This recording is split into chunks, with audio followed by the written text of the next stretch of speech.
is that,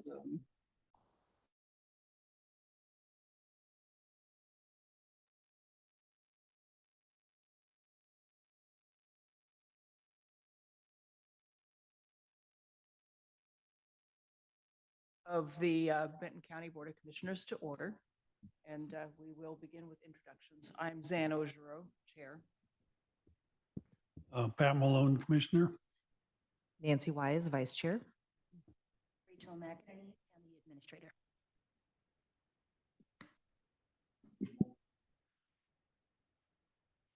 Good morning. I'm Steve Chase, resident of Benton County, Task Force Chair for Sustainable Materials Management. I'm Gabrielle Dibble, Contract and Procurement Analyst for Finance. Andy Place, Benton County Citizen.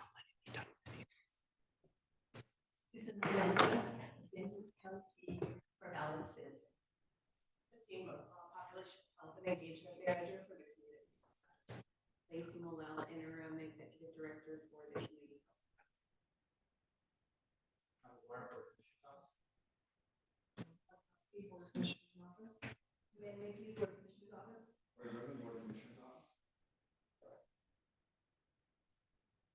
Thank you all. We will move on to announcements. Are there any announcements from my fellow commissioners? I would just like to thank all of our staff that put in so much overtime and extra effort during the ice storm this last week, ranging from Public Works to Public Health to our emergency management team. Thank you. It made a big difference for people in the community, and it was a very unexpected event for many and very stressful. So I'm looking forward to the after action discussions and doing even better next time to make sure that we can serve people's needs. Okay, are there any changes to the agenda this morning? No changes, then we will accept the agenda as printed. Is there anyone that wishes to comment from the public? And I should clarify that we do have a public hearing at 11 a.m. about the language in our code pertaining to elections. And if your comments are about that code language, then I would ask you to wait until the hearing at 11 a.m. But if your comments are other than that, please welcome to the table.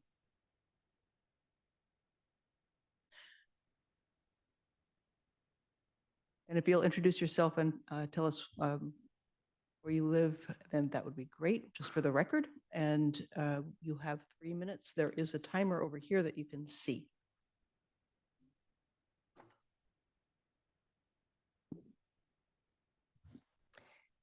Good morning. I'm not prepared with comments because I found out about this meeting just about a half hour ago, but I'm very concerned about the issue of the landfill.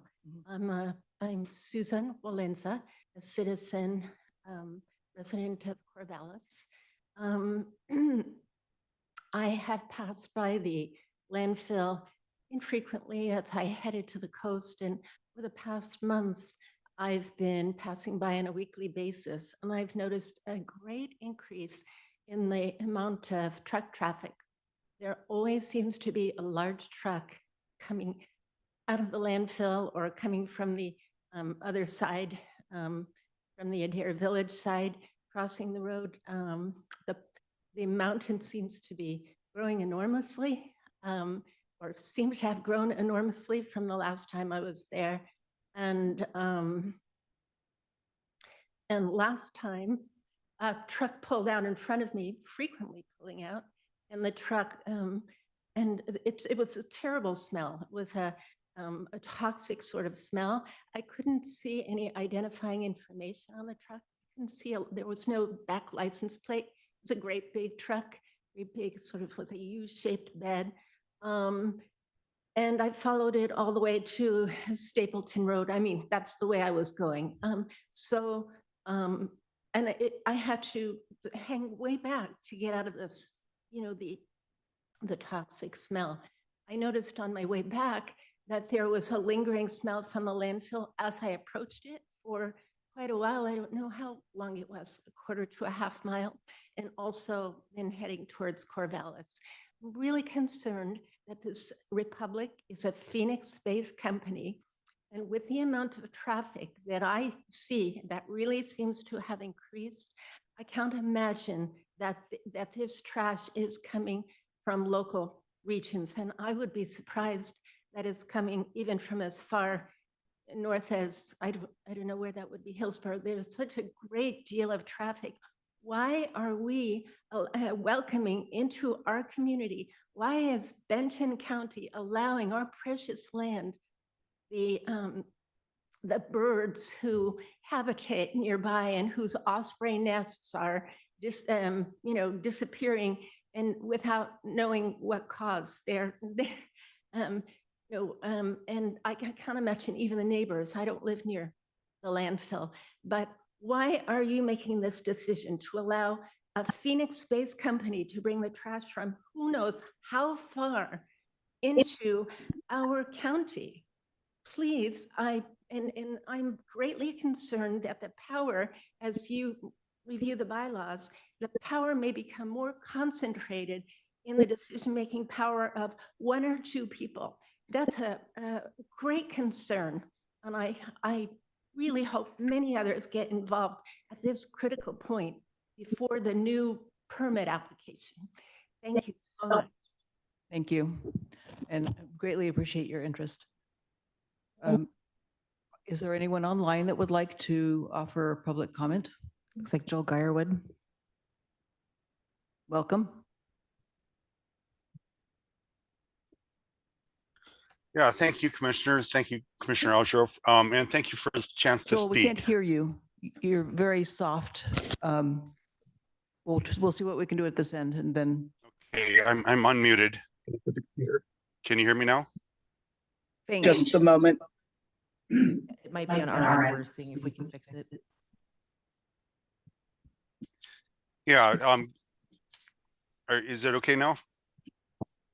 Try now.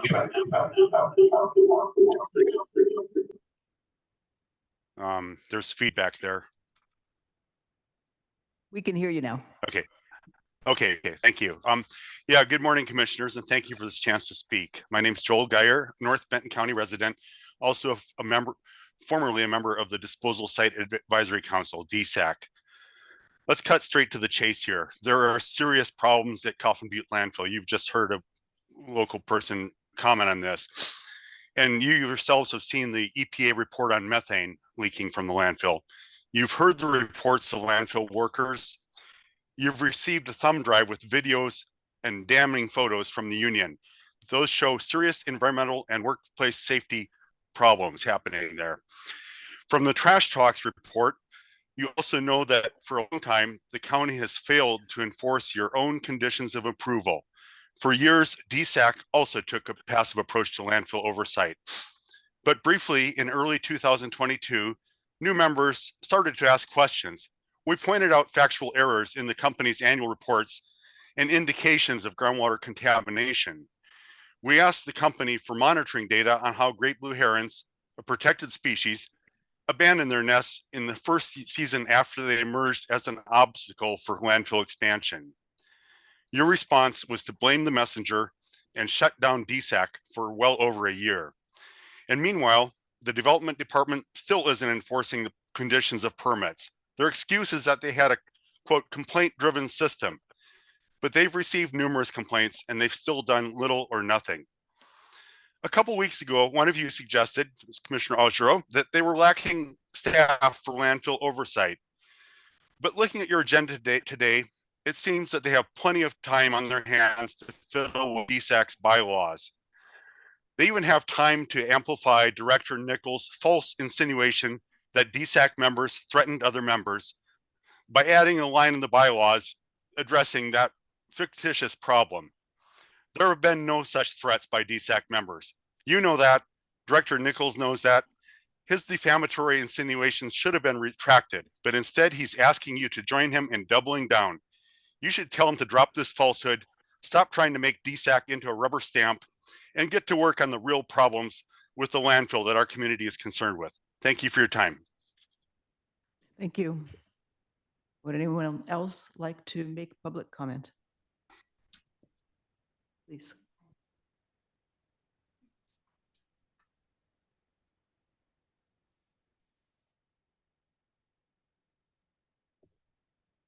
we good? Thank you. My name is Mandy Place. I'm a Benton County resident, specifically Philomath, Oregon. Good morning, Commissioners Wise, Malone, Ajurow. I am here as a concerned citizen of Benton County.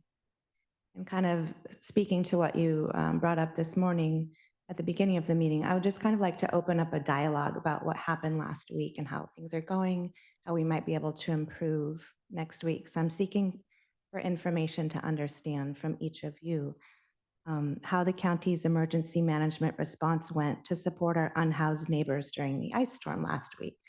I'm seeking to understand each of your opinions about how this went. Commissioner Wise, do you have any comments about that? I was suffering a family tragedy last week, so I declined to answer that. Thank you. Thank you. Commissioner Malone? I think this is time for public testimony, not back and forth. If you want to set up a meeting with me, I'd be glad to talk about that. And at noon today, we're getting a kind of debrief on our emergency management response, and I'd like to hear that before giving my opinion of how we did or what we could do better.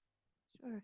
It's been a little bit confusing on the website how specifically to make an appointment. If we could just put on the record how a community member can successfully do that, that would be wonderful. You can do it in any one of a number of ways. You can call our front line number 766-6800 and make an appointment through one of our staff people, or just drop an email directly to any one of us, and our email addresses are online. We all make our own appointments as well. So there are multiple ways to do that.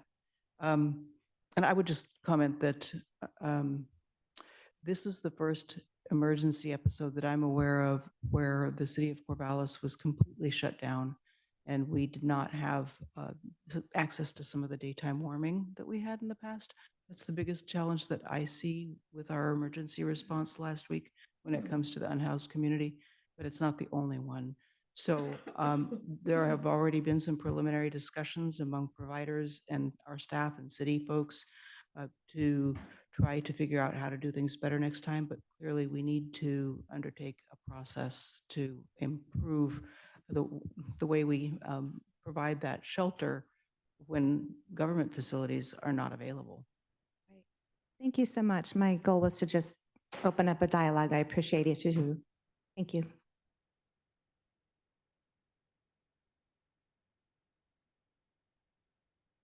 Okay, I see that Catherine Stearns has her hand raised. Catherine, would you like to make a public comment? Yes, thank you. And thank you, commissioners. I just want to be on the record that I in agreement with everything Joel Geyer had brought up and said. Thank you. Thank you, Catherine. Would anyone else like to make a public comment? Okay, hearing none, we will then move into our work session, item 4.1. Can I just make a statement, respond real quick to the landfill stuff? And I do appreciate the comments. And I think it's just worth noting that, what was it, a 1993 Supreme Court ruling mandates that we are not allowed to tell Republic Services who they are allowed to take trash from, unfortunately. Thank you. Thank you, Commissioner Wise. And we will move on with item 4.1, review of disposal site advisory committee revised bylaws. The agenda item is led by Darren Nichols from Community Development. Good morning, Commissioners. Thank you. Back in December, you asked us to come forward with a set of revised bylaws that would help improve the function of the disposal site advisory committee and provide some additional protections for committee members and our staff. What you have in front of you today is a collective effort to draft those bylaws. It is a first draft for your review and feedback. So I just want to be kind of clear about where we are in the process. We're not asking you to adopt these. I think there is certainly room for improvement and would welcome your comments. And also want to say thank you to the team that worked on the drafting of this. I'm aware of at least a half a dozen of your staff that spent quite a bit of time really thoughtfully going through these line by line. Having said that, they're not perfect, they're not complete, and I just want to make sure we're clear about what we're presenting to you today is very much a draft, a first effort. Would welcome your feedback, would welcome your thoughts about how best to improve the function of a very important part of our county governance structure. So the Disposal Site Advisory Committee is a body that's mandated by state law. Oregon requires that Benton County have a committee in place to advise the board and to work with staff and the community to provide a forum for community members to make comments or express concerns about the landfill. It's also a group of folks who are responsible to watch the operations of the landfill and to monitor and to find room for improvement. It's also a place where the landfill operator can be accountable to the community. And I think, for all of those reasons, you know this and we know this, the Disposal Site Advisory Committee is an important part of our governance structure. Having said that, it also needs to work well with the Board of Commissioners. It needs to work well with staff and with the community. And so what you have in front of you today is an attempt to try to improve the function. I included in the packet the Oregon Revised Statute that's kind of the baseline for what the DSAC is responsible to do, and some guidance for the membership. I also want to just highlight here a few things in the state statute that give Benton County quite a bit of flexibility around this. So you'll notice that the statute uses language like to the extent feasible, or unless the Board of Commissioners basically deems otherwise. So the statute's very much aspirational in that it sets some clear expectations, but it gives the county board a lot of flexibility, I think necessary room for your judgment. I just wanted to flag that. Sometimes I think it's easy to get confused by state statutes. They're not always written in the most clear language, but I think in this particular case, ORS 459, section 320 and through 330 is actually clear in its deference to the Board of Commissioners. So just quickly walking through these draft bylaws, they're, like I said, I did not draft these. I've reviewed them a couple of times, and pleased to present them to you today. They're not directly my work, but I do value the work that's here. They were built on the previous bylaws. We kind of started with that as a template, and then you'll see in the red line version what's been added or replaced, including, I think, some notable things for the board to think about. One is the number of committee members. So the proposal here is that the committee could be anywhere between 5 and 11. So that's kind of a new model, and I think something for you to think about. If you're comfortable having a committee that grows in size like that, which I think it's good, but from a staffing standpoint, we pay attention to how many. I'm gonna go back out.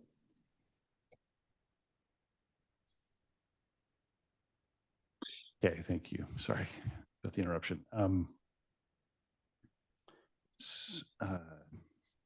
think also there's, you might want to think a little bit about the amount of notice prior to a special meeting.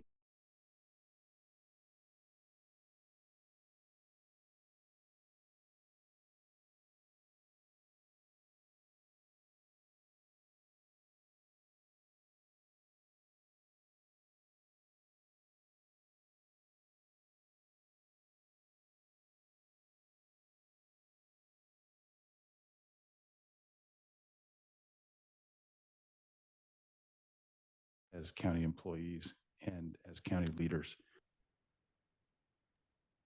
There's a few other places in here that the place that the responsibility lands is probably have it about right, but I think there's also some room for improvement. I just want to flag that this is not perfect.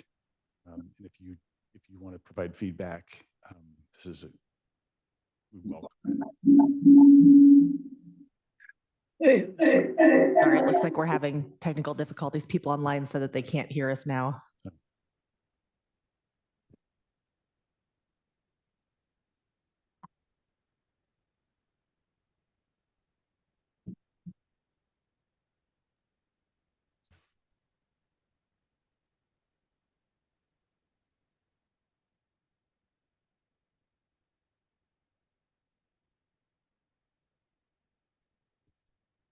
Can people hear us now?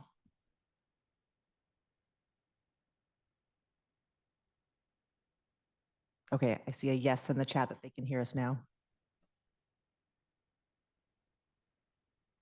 Okay, proceed. Okay, thank you. So I'm really just wrapping up my portion of the remarks and just welcoming the board's feedback. This is difficult work. It's probably some of the most difficult work that we do in public service, which is getting our staff and elected officials in alignment in a way that's respectful and consistent. And so this is an opportunity to improve the way that we do business. And if you see additional room for improvement, just encourage you to please flag that for us so that we can do the best job possible. Okay, thank you for this. The last time we had updated our bylaws was probably about 4 or 5 years ago, when we went through all of our advisory committees and boards and tried to make them more consistent with one another. That's a periodic effort, and we often have then great divergence and they come back together again. So the other thing I want to be cognizant of as we go through the bylaws for the Disposal Site Advisory Committee is that we're not creating precedent for other advisory committees based on the experience in one. And yet I understand the need to update these to make sure that we all understand the rules of the game and that we are achieving the ends that we need to achieve. And from my perspective, the goal here is to have a place for community input in a structured manner where everyone understands how to participate and how to have their voices heard. And it's also so that we and Republic Services and DEQ can hear that voice of the community. So it serves multiple purposes.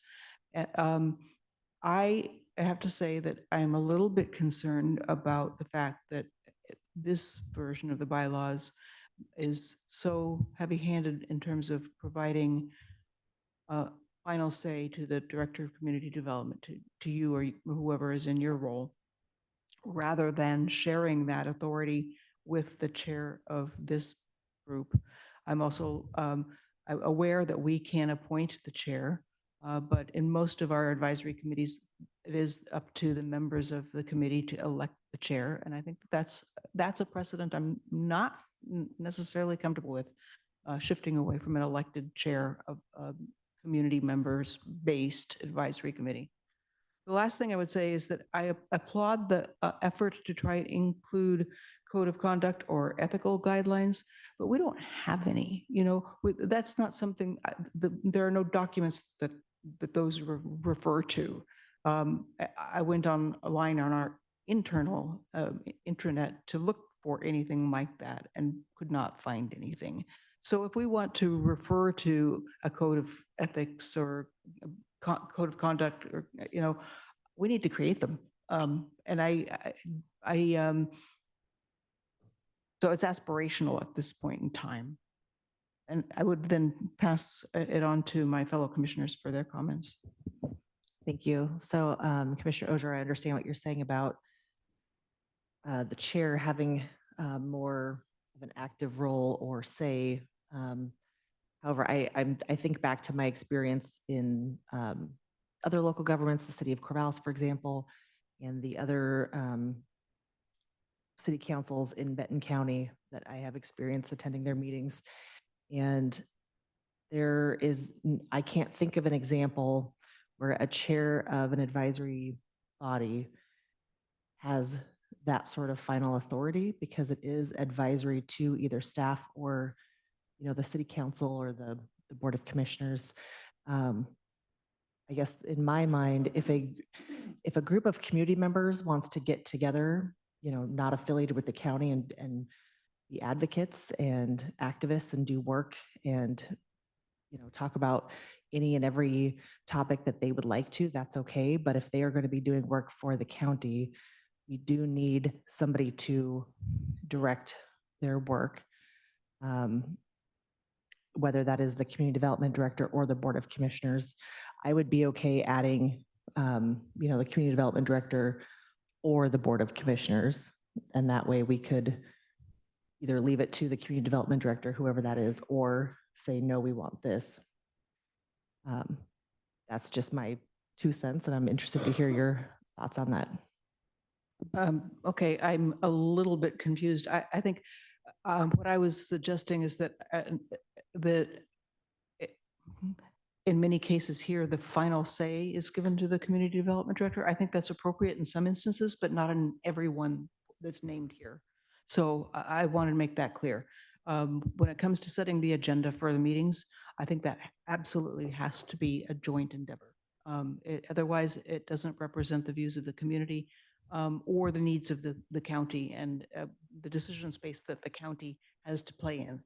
So I think that I would love to see some just more parity in that agenda setting rather than, and then maybe if there's disagreement, final say goes to the community development director. But if there, I don't know, I think there are ways to do it that it doesn't sound so harsh and that really does acknowledge more of a partnership and that we are looking for community input in a structured fashion.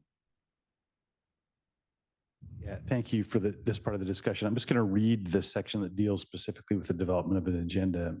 The agenda shall be developed jointly by the chair and the community development director or their designee.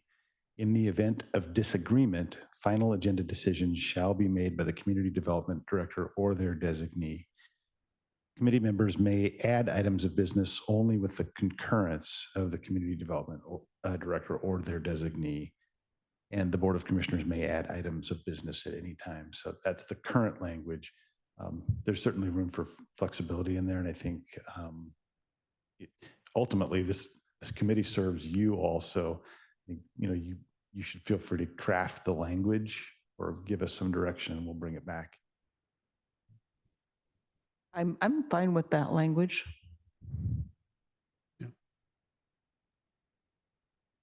There are other portions of this that very clearly ensure that the Board of Commissioners has the ability to provide guidance to staff. And so I feel like at no point would we ever try to get ahead of you all. It's still very much the Board of Commissioners' responsibility and discretion to provide us guidance, direction, or to the committee as well. So I have a question or an idea. What if, the first committee meeting that's held or board meeting of DSAC, all of they could do it once a year if needed. All of the members sort of go through and decide on a joint code of conduct, and everyone agrees to it moving forward, and we could reference something like that in the articles instead of just this code of ethics that doesn't currently exist. I don't know, just an idea. Yeah, I think that including a reference to code of conduct and ethics makes sense again, as I said, but only if we had them already. I think we need to develop those. And I think it makes sense to include a reference to code of conduct and ethics in the bylaws of all of our advisory boards and committees, and not necessarily to single one out. Yeah, I would agree with that. The note I made is as much as we can have consistency in our advisory committees, and so that we have members that move from one committee to another, and I don't think it serves it serves us to have different rules depending on which advisory committee you're on. I would also state that I looked for whistleblower policy for the county, and we don't have a formal whistleblower policy, which really rather surprised me. So that's another note. We need to think about how to address that, because we should.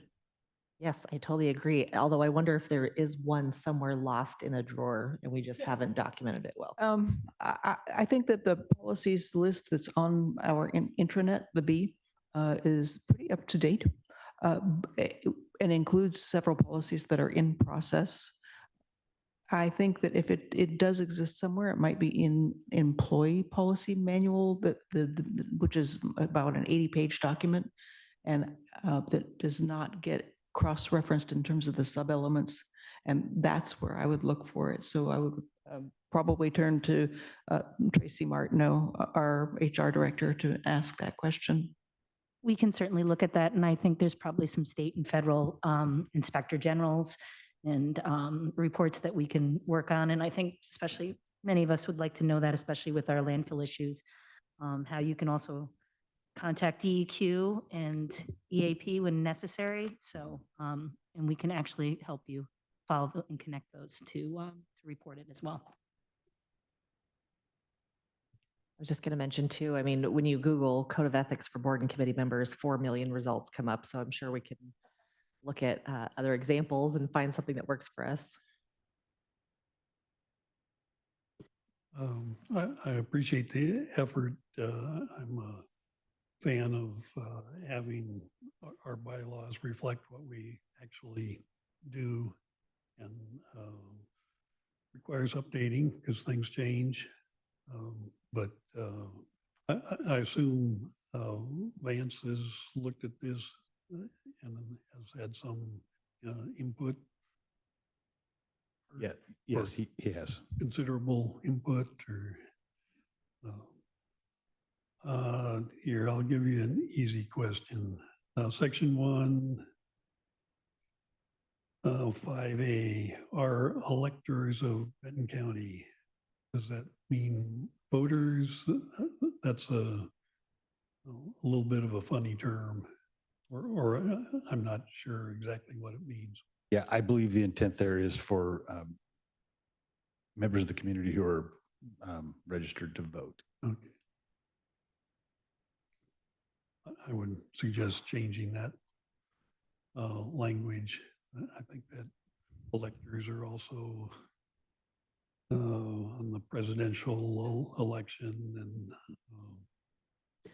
That language is directly from state statute, but I think that changing it to plain English and saying registered voters might be a good idea. Thank you.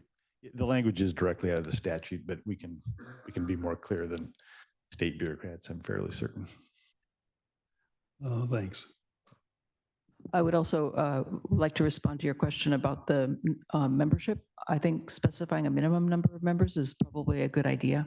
That the committee needs to have at least 5 members. I like having a range. It gives all of us a little bit more flexibility. Yeah, thank you. I agree. I like the flexibility there. The one thing that I didn't mention is that terms appear to be 1-year terms with no more than 2 consecutive. So if the group was to grow to an 11-member committee, the way it's currently structured, that half of which turns over every year, that does introduce, I think, just a pragmatic question for you and frankly for the community at large. Can we continue to staff an 11-member committee that turns over 5 or 6 members every year? So I don't that's- think in terms of office, it doesn't. I think it says 2 years. Yeah, Term shall well, be 2 years. it says that the term of the designated employee of the permittee shall be 2 years. It doesn't specify any term length for the other members of the committee, but we have been operating on a 2-year term basis. Okay. I would like to continue that. Okay, so I think this is just something to clarify, is it doesn't specify the term. All it says is that they can serve no more than 2 That's consecutive excessive. terms. So Yeah. let's be clear about that. We'll Yes. make sure the 2-year term limit applies to everybody. Yeah, I think that's the way we've been operating. Should consult with Teresa Larson in the council's office, but pretty certain that that's the premise we've been using. I think it must have fallen out in the previous iteration of amendments. On the committee structure, the 5 to 11 members, is there a preferred number? 5 seems a little thin. You think of somebody not showing up and down to 4 and do you have a preferred number in mind? I like the flexibility. I think that makes sense. Yeah, but to me, 5 seems a little slim. We could increase it to 7. I wonder if we were to increase it to 7 and then, yeah, somebody steps down and we have a while until we can fill that vacancy, does that mean that the board cannot meet or that they can meet? That's a good question. And, different committees have interpreted that different ways. And I think that if there's, I don't think that's a good precedent to not meet if there is not a full committee. So that's something we need to answer fully. And when you have a range minimum of 7 to 11, say, committee members, at any time you can increase it to more members. And it's really up to community interest and the willingness of us to appoint. I don't feel strongly either way about 5 or 7. I'd be fine either way as a minimum. And I think we can use it, use our discretion moving forward or listen to recommendations from the board itself to say, hey, we want more people on there. And as valuable community members come forward in positions that are, advantageous to be added to the board, there's language in there that it can be either non-voting or, yeah, we can add up to 11. I don't have a strong feeling either. I just thought I'd flag it's a pretty big range. I think at 5, it is slim because if one person's absent, then you basically can't have you have to have 3 for a quorum. So it does get a little challenging, but I don't have a strong feeling about the number. Yeah, I would advise moving it to 7. Okay. I just also want to go on the record that the chair of the DSAC board has been given a copy of the draft bylaws as well. And he's supposed to be giving us some comments back shortly. Okay, thank you. Are there any other comments for Director Nichols at this time? Okay, so what I'm hearing is that there are some areas to address, perhaps areas to omit for now, since we don't have a code of ethics and code of conduct. And think about how to address that for not only this committee, but for all of our advisory committees and boards moving forward. And take a look at whistleblower policy.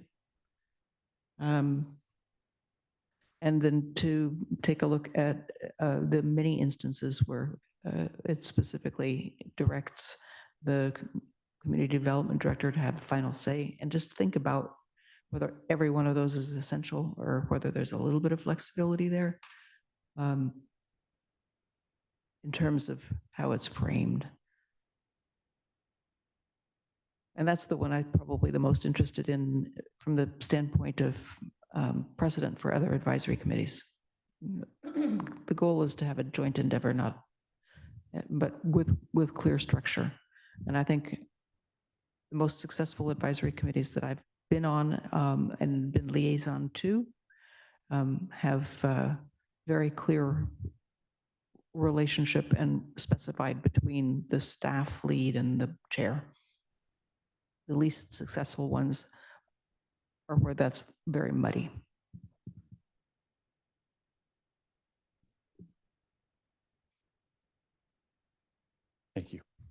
And lastly, I guess, since Chair Eklund does have a copy of the bylaws, it would be great to get his comments to you before we develop the next iteration. Thank you.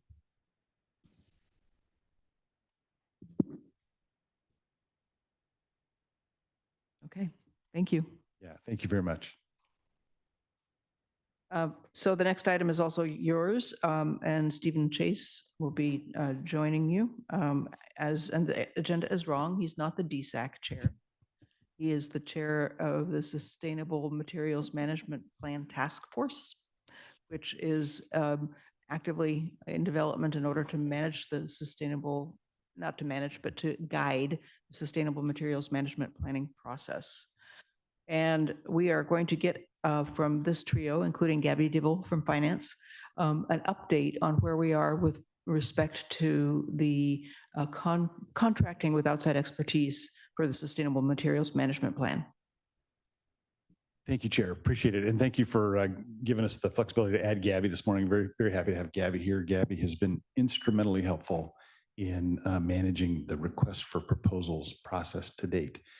So what I'd like to do is just provide a very quick overview of how we got here for those of the community that are listening and might want to know how we got to a Sustainable Materials Management Task Force.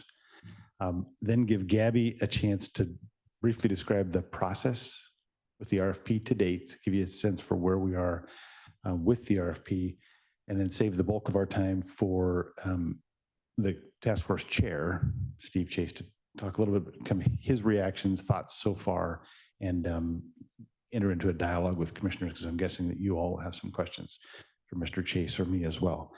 So you know that this is a conversation that has been under development for a couple of years. It began with an assessment of solid waste and disposal in Benton County, eventually led to a community-driven task force, the Benton County Tox Trash Work Group, which spent most of a year developing some recommendations. And one of the key recommendations coming out of the work group was that Benton County should develop a plan for not just solid waste and disposal, but really for sustainable materials management. And what that means is more than just disposal or recycling of materials. It's sustainable materials approaches address the life cycle of materials from their creation, their use, their distribution in our economy and in our lives, and goes as far upstream as possible to intervene and to minimize the amount of materials that we create and that we eventually need to dispose of or reuse in some way. And so the Benton County Tox Trash Work Group developed basically a table of contents for what could become a sustainable materials management plan. And we are now at the point where we're looking at those recommendations, have created an RFP, a request for proposals for outside firms who have experience in this space to advise us, and also with outside firms, the board has authorized the creation of a task force that would be more regional in nature. And so we've looked, as you know, across Western Oregon, try to identify key players who might be willing to help us, both with other local governments, with state agencies, with the governor's office, in industry, and also in our own community. So it's a pretty broad task force. So far, we have a number of organizations that have committed to participate in the task force. So I'm just going to read that list. The Benton County Planning Commission, the Lynn County Public Health Department, the Benton County Sustainability staff, the Polk County Community Development Department, the Marion County Solid Waste Division, the City of Corvallis, Klamath County, Wasco County, Republic Services, the landfill operators have agreed to appoint a member, the Corvallis Sustainability Coalition, Lane County's Waste Management Division, and also its Public Works Department, Oregon's Metro Regional Government, the Governor's Regional Solutions Team, several members of the community, Oregon State University, representatives from the city of Albany, and then also we've reached out to a number of Benton County departments, including the Sheriff's Office, the Health Department, our own Public Works. I'm forgetting a few others, but this is intended to be broadly inclusive of your staff departments as well. So that should give you kind of a sense for who's interested. It's a topic, I think, of shared interest across Western Oregon, and we feel really good. Did I mention DEQ? They're not on this list, but they are on the list. So people are interested in helping Benton County solve this problem. I think it's very much a shared challenge that we can work on together. So I'll just stop there. That's how we've gotten to where we are. And Gabby can talk a little bit about the RFP process. Thank you. Good morning, commissioners. Good morning, administrator. So I'll give a brief overview of our process to date regarding the SMMP RFP. We received 4 timely responses from 4 separate groups. We invited each group to a Q&A session with questions provided by the public and an interview session with questions provided by the County Evaluation Committee.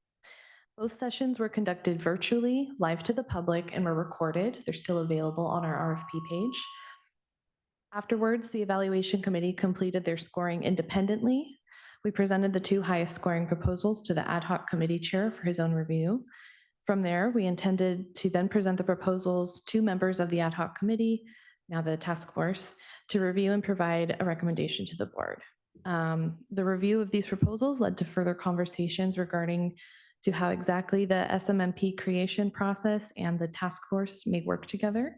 And that is what we're here today. And that's it. Thank you.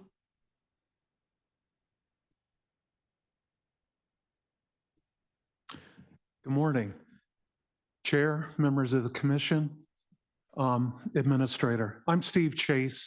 There's 2 areas in particular that I'd like to discuss with you over the next 8 to 9 minutes. One of them is my background. You know my background, but folks that are watching this may have an interest. Where did this individual come from? What is he doing? The second, though, is very important for both the current work that's going on as well as the future. And that's the clarity of mission, the expectations that this commission may have. I want to make certain as your chair of this task force that we meet those expectations. So I want to go through that clarity of mission as well. So who am I? I'm the product of some blue-collar parents out of the greatest generation, the Great Depression, World War II, et cetera. They had a vision that this individual would grow up, go to college, and actually do something with his college education.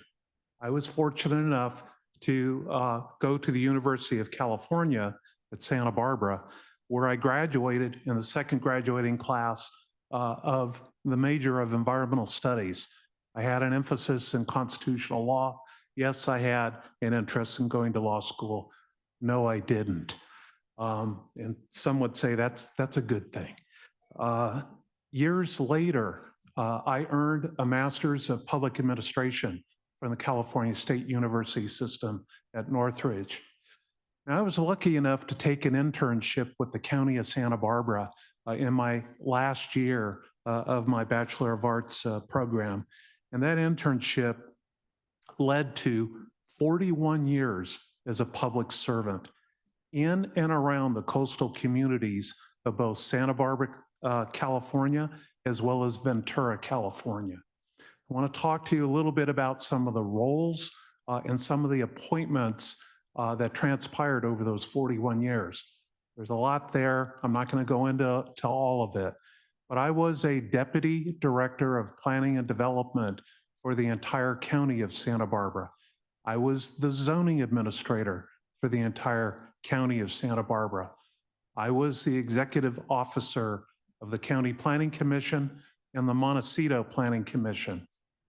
And I think more important to the role that you're now looking for me and others to provide, I was the top regulator over subsea pipelines, transportation, as well as onshore processing of oil and gas that was produced on the oil and gas rigs in the Santa Barbara Channel and the Santa Maria offshore basin.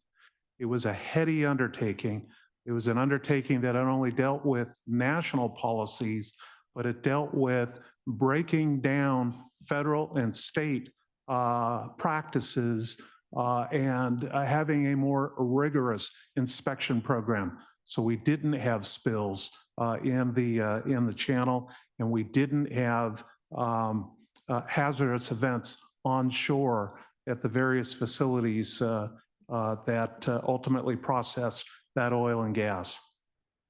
I also had the opportunity to work with the County of Ventura, and over approximately a decade of work with them is where I got my integrated waste management chops.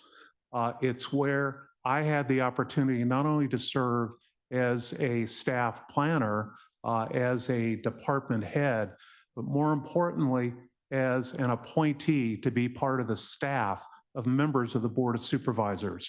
So I was able to look at it from the lens of staff and recommendations to the lens of actions taken by the people that I directly reported to.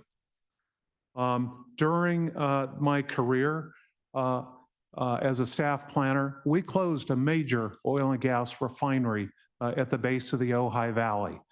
We closed oil field waste disposal dumps, sumps, old burn dumps, old ammunition dumps because of Point Mugu, Port Hueneme, all of which were located in the wetlands, beaches, and rivers of Western Ventura County. We closed in-river sand and gravel quarry sites. We led to reclamation of other quarry sites that were not in the rivers. But also during that period of time, we were looking at economic development, jobs creation.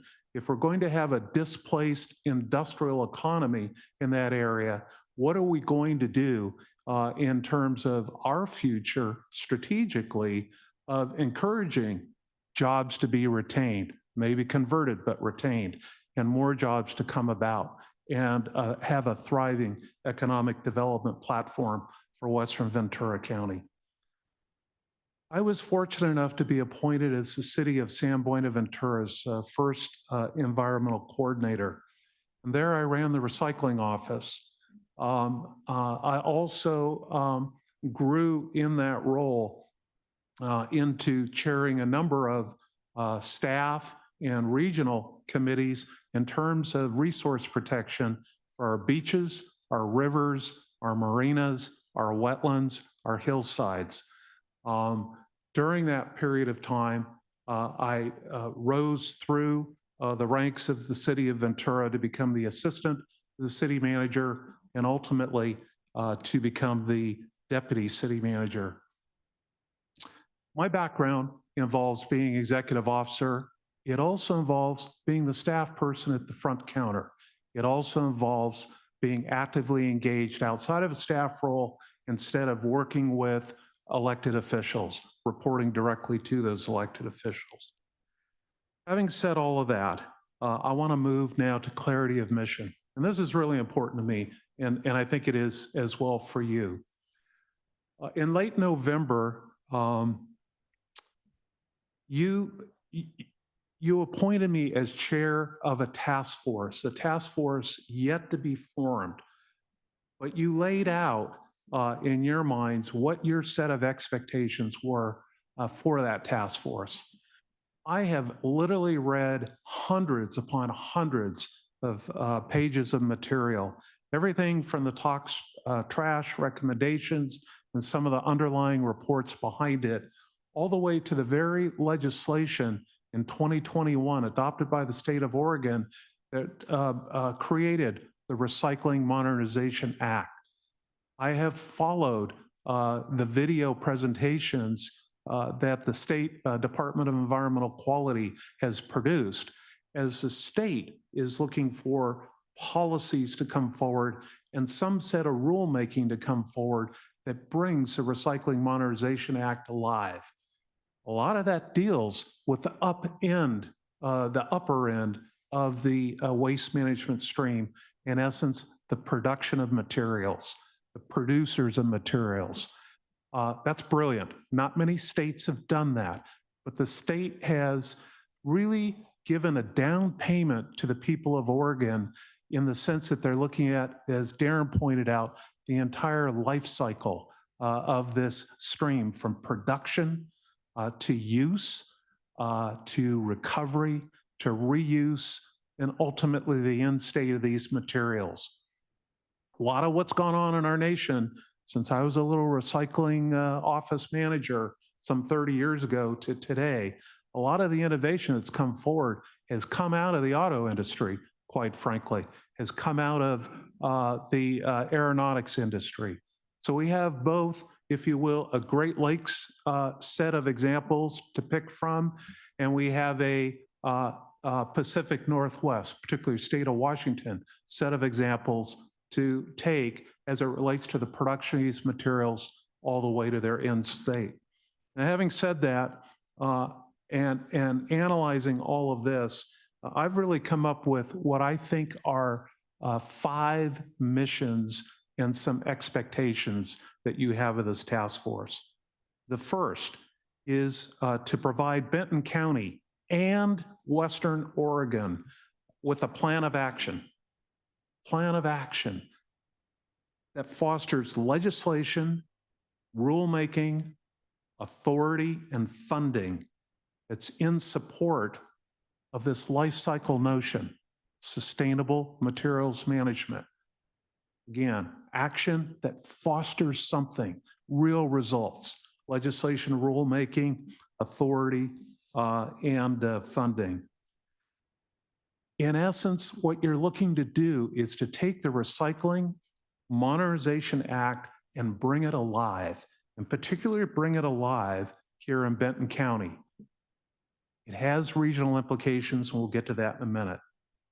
The second thing, you are looking for this task force to explore innovative opportunities, to tap into research, to tap into the beta tests on substitute materials for plastic and vinyls, to tap into emerging best practices. In essence, the evolution, the development, and the investments behind environmental business parks, okay? So the second part is to explore.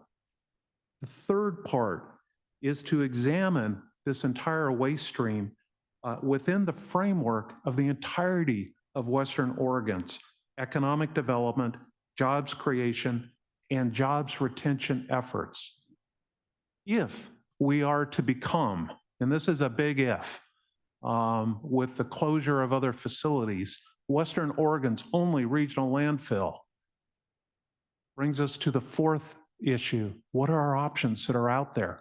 What are the opportunities that are out there for facility development that lessens the effects on Benton County, that takes a look at what Lane County's doing, what Marion County's doing? What's Klamath County doing? Well, they're doing some stuff. Let's take that information and provide you as a commission with a set of opportunities that are out there, and to understand what both the benefits and the consequences are of those opportunities that are out there. And might I add, to explore, at least tinker with some of the unintended consequences that could result from an action over here or an action over here. You want to know that, and you want to look to this task force to give you a complete picture for Western Oregon, but a picture as it relates to Benton County, okay? So we have a regional focus.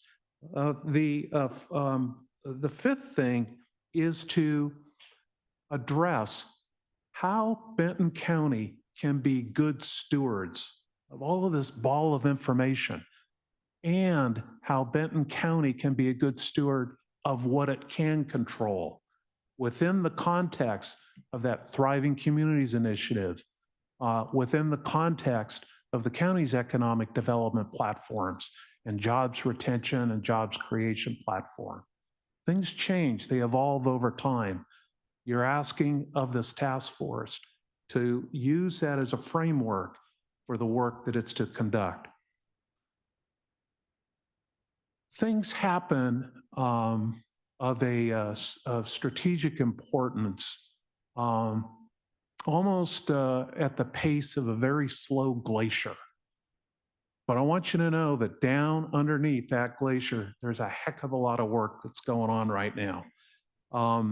So let's talk about that whole body of work. Number one, you've commissioned a task force. That's a big thing to do.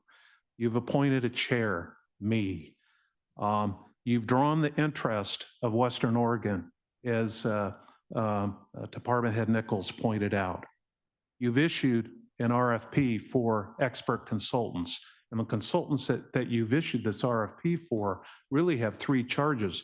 One is to have subject matter content expertise, but the second is to have strategic processing expertise to help this task force, to help staff along as well. And the third is to be good communicators, to help us communicate as well. To get our voices out there, to get information out there, and to invite voices into that process. You'll come up with a set of bylaws, I'm sure, for this task force as well. And I listened very carefully to what the commissioners had to say with respect to the DSAC bylaws. We will come up with an agenda for the first meeting that we would like to have occur within the month of February. It's not just an organizational meeting, but I would suggest to you there will be an invitation to the State Department of Environmental Quality to discuss what they are doing and what their task force is doing with respect to the Recycling Modernization Act. These are some pretty essential building blocks: a task force, chair, set of bylaws, an agenda, an invitation to many people that are out there. Glacially slow, but it's also a developing story. It's a story about Benton County's place in a much bigger, broader regional context. One that takes us from where we are today to a presentation that I hope we will be making in front of you that gives you options, that talks about the benefits and opportunities that are out there for different types of facilities and where they may be located and how they may address Western Oregon's future. I think I've said enough. I really want to pitch it back to Mr. Nichols if there's any other comments, and then hear from you, please. Thank you.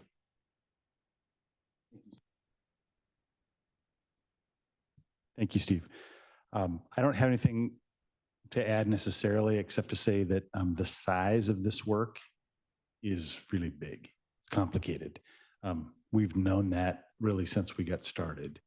And our ability to influence solid waste, disposal, sustainable materials legally is very small. But morally and collaboratively, Benton County has an outsized opportunity to lead the future, not just of Benton County, but of Western Oregon. And in fact, our ability to make a difference for Benton County necessitates that we engage with as many of the counties and cities in Western Oregon as we possibly can. We have been doing that. And a lot of what Steve describes as a glacial pace, but with lots of work happening underneath, we've been doing that kind of work. And I expect us to increase that pace as well, just in terms of relationship building and understanding what the shared interests can be and where we have partners that are willing to work with us. And so far, we've been very encouraged by the response. When I was going down my earlier list, this list is kind of being built as we speak, but I missed a few other Western counties. We've got strong interest in partnership from Lincoln County, Tillamook County, Yamhill County. So we've got other, several Western Oregon counties who I think recognize that we have to work together as county governments with all of our partners. So anyway, we're working hard, but also I'm looking forward to the board's leadership on this, continued leadership. I think you all have been instrumental in seeing a vision, giving us not just the kind of impetus, but also the pointing the way.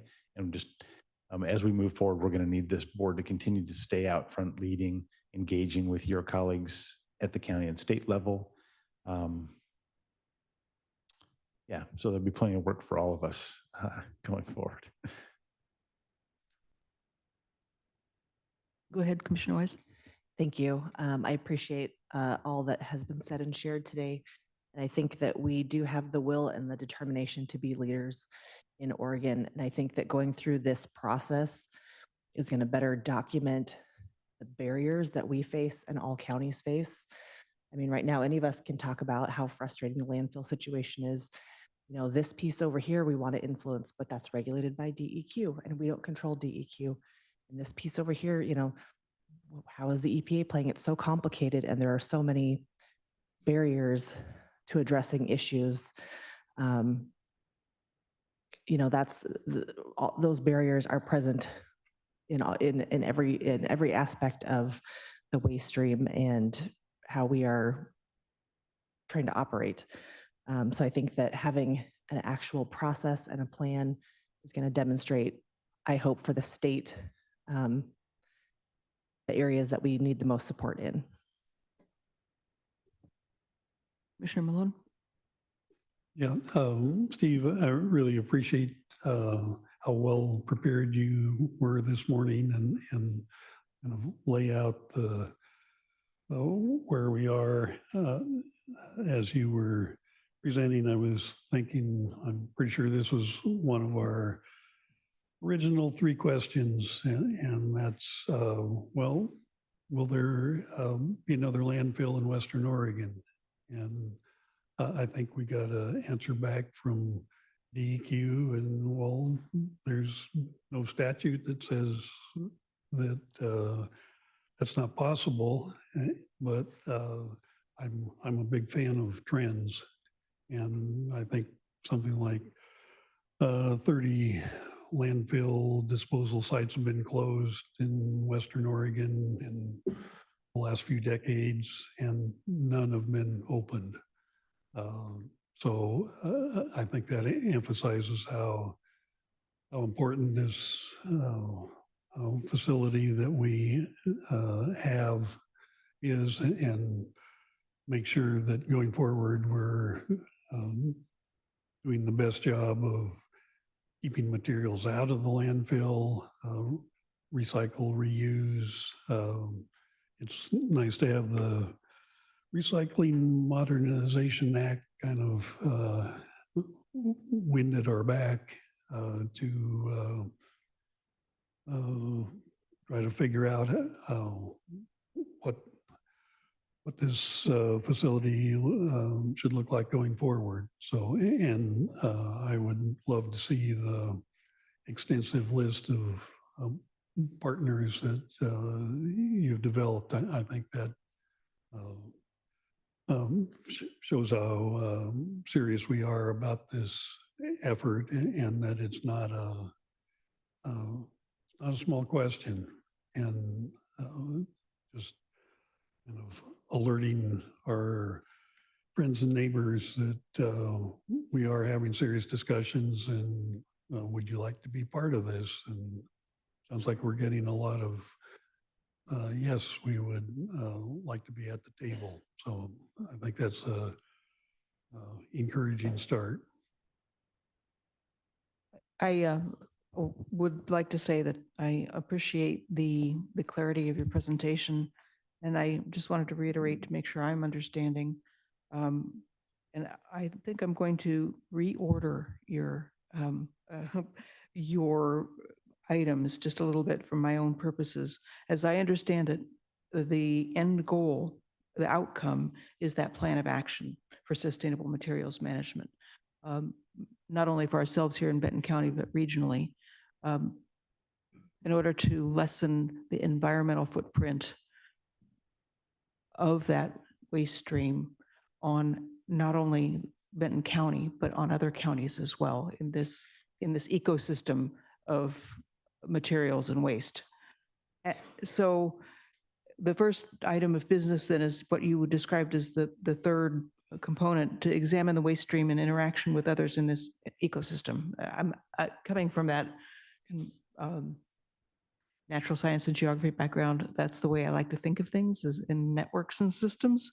So we need to know what our role is relative to Covanta Burner and the Lane County landfill and all the transfer stations and MRFs out there, right?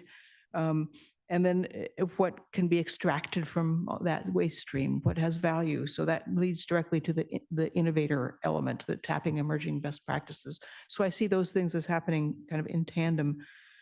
I'm a little confused about your last one in terms of stewardship.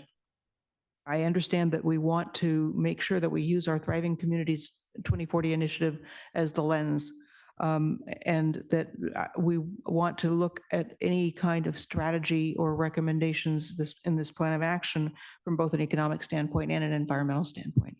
But I'm not sure exactly what you're thinking about in terms of the work in that bucket, or whether it really is just the overall lens for how we would approach the work.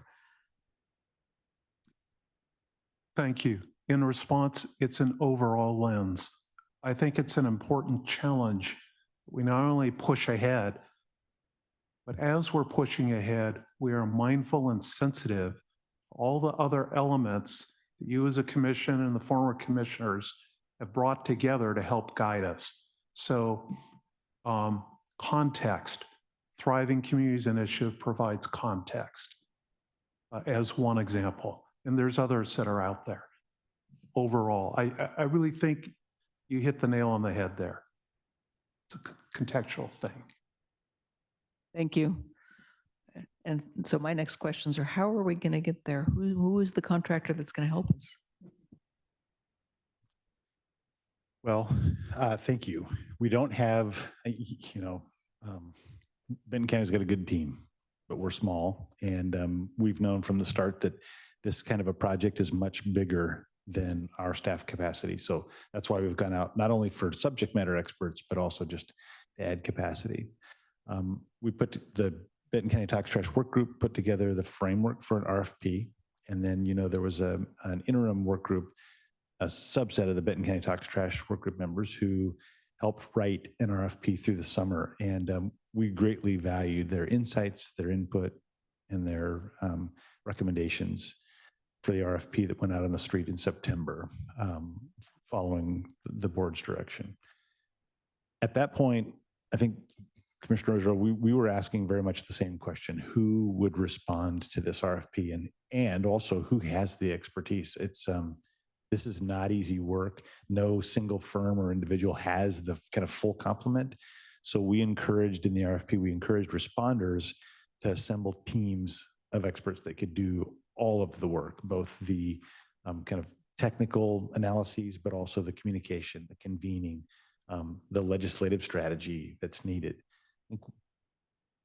Without getting into the weeds on the proposals, because the RFP is still active, we have very much appreciated the proposals that are put forward, and also recognize that they probably need more to really raise this project to the level that it needs to be at to convene Western Oregon and to communicate effectively among the stakeholders. So we're taking a hard look at that right now. We're also reaching out to some of the key stakeholder partners to see what they can contribute, both in terms of expertise, possibly other resources to help bolster the substantial investment that you've made in this project, so that we leverage our existing investment with other investors. So Steve and I will be busy for the next couple of weeks, reaching out to folks who have a political, a financial, and an environmental interest in helping us solve this problem, and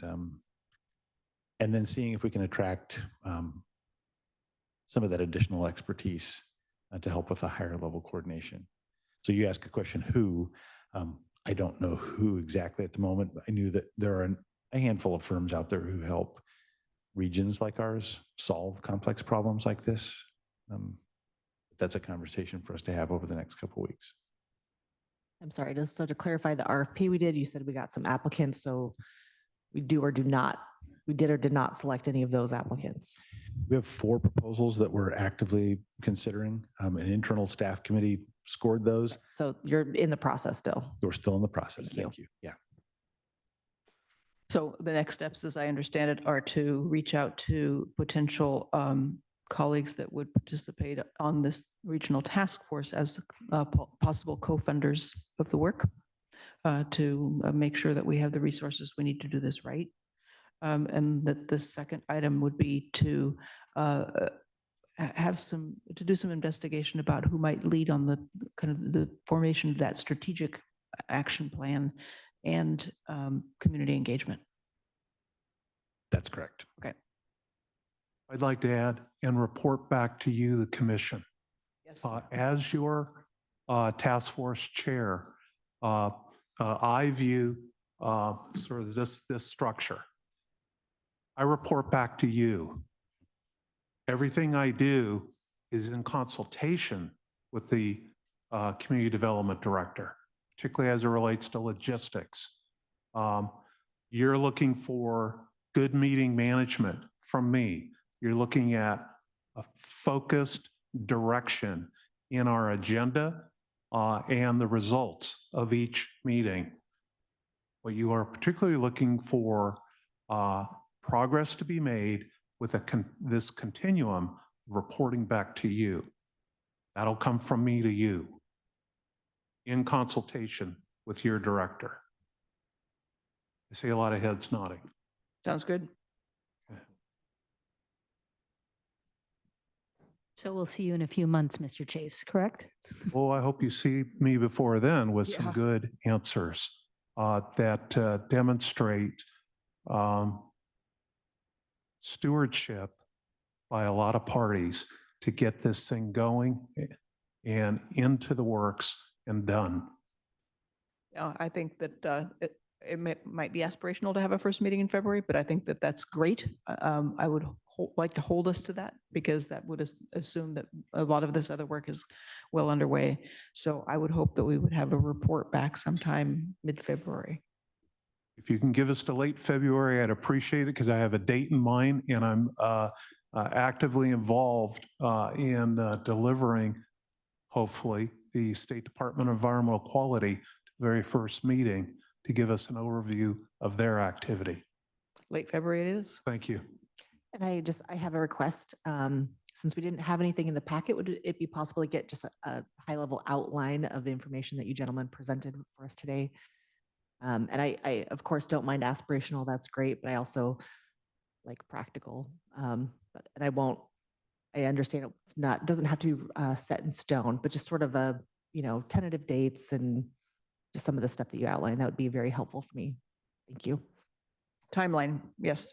A Yes. project timeline for the project overall is an essential element in order to hold ourselves accountable for the products we want to deliver. And with the understanding that any timeline needs adjustment, just like any budget. Well, and I guess we probably don't have a formal timeline yet since we don't have a Contractor. Yeah, but just some of the, you were outlining 1, 2, and 3, just kind of those things in an email would be helpful. Thank you. Okay. Any further comments or discussion? Okay. Thank you very much. Thank you. Appreciate it. Okay, we're moving on now to a completely different topic. Would you like a break? Yes. We will take a break until 10:30 by this clock, which means it's 10:26 according to everyone else's time. And we will resume with item 4.3. That's probably going to mean that the public hearing will occur shortly after 11 and not at 11 a.m. Thank you.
Thank you all. And we will continue our meeting with item 4.3 with Tracy Martineau in the lead and her team of folks, including Rick Krager, Chief Finance Officer, and Tammy Webb and Chip Polito.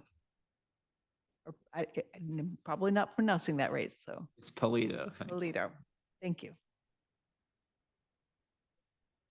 Sure, my mic is on. All righty. Good morning, Commissioners, County Administrator. I think most of us are familiar faces to you. Chip Polito is probably a newer face. Chip has been working with us in HR in a temporary position, helping us with this compensation study and project.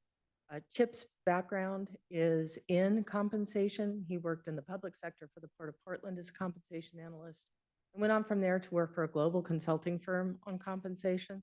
We're extremely fortunate to be able to have his expertise as we timed it with this project. So grateful for him. He'll be contributing quite a bit today.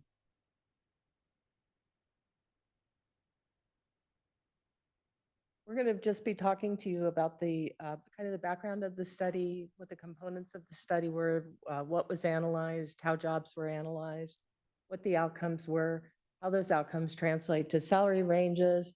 And then we want to talk to you a bit about what our recommendations would be for your consideration. Our CFO also would like to contribute some additional information on the financial impact of those decisions. And then we'd like to float some next steps with you as well.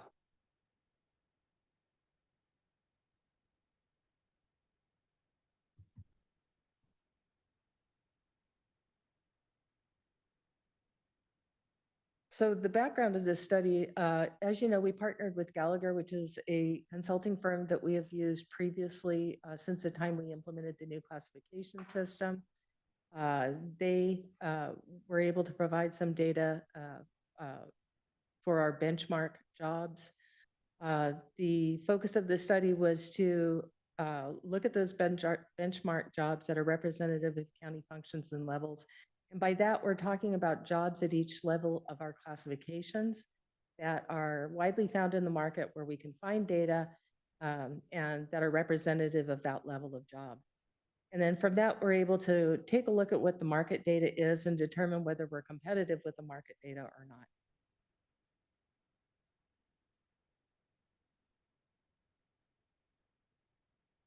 So of that work, we identified 49 benchmark jobs. I'm going to back up just a little bit here. The jobs that we're talking about are non-represented jobs. So none of these jobs today include any union positions whatsoever. I apologize for not stating that at the beginning. Of these benchmark jobs, 46 of them had incumbents or people in actually sitting in the seats of those positions. The market data was able to be obtained for about 96% of those jobs. And of that group, it represented about 48.5% of the job titles in the scope of the study and about 50% of the employees in the scope of the study. And I would say that's not atypical representation. So we're pretty comfortable with that.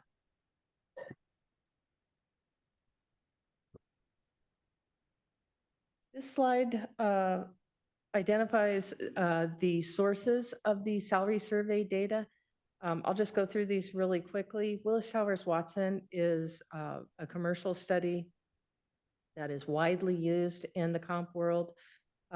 Here at Benton County, we frequently refer to the Washington State Public Employees Survey, as well as the Oregon Public Employers Survey. Those are surveys that we may use in between these big comp studies for us to kind of make sure that we're still staying on track and still being competitive with other cities and counties throughout the Pacific Northwest. Comp data is a database, I believe, that Yeah, it's a proprietary database from Gallagher. so in the course of their work, they're collecting all this data on salary surveys and jobs. And Mercer, again, is another commercial survey that they used. The Economic Research Institute, or ERI, is an organization that you hear referred to frequently in the comp world for a variety of reasons. Do you want to say anything about that? Yeah, I would just say that ERI was used for two purposes. Number one, for market data, and number to get cost of labor adjustments for the different regions and in the survey. And then we also refer to Northwest Primary Care and Associates Salary Survey here at Benton County, and we provided that information to Gallagher as well. We use them because we have many clinical possessions with our FQHCs, and there's some crossover also to some of the health department positions. And so it's really beneficial to have a survey that is specifically designed for that industry.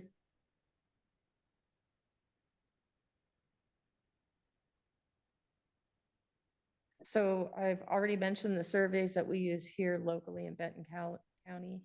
And I would say that, well, it states here that Gallagher reviewed the matches made by Benton County to confirm accuracy. I think that that was really a joint effort. We did the same for Gallagher in confirming their matches. And there were some changes that we all made and agreed to as a result of those conversations and discussions.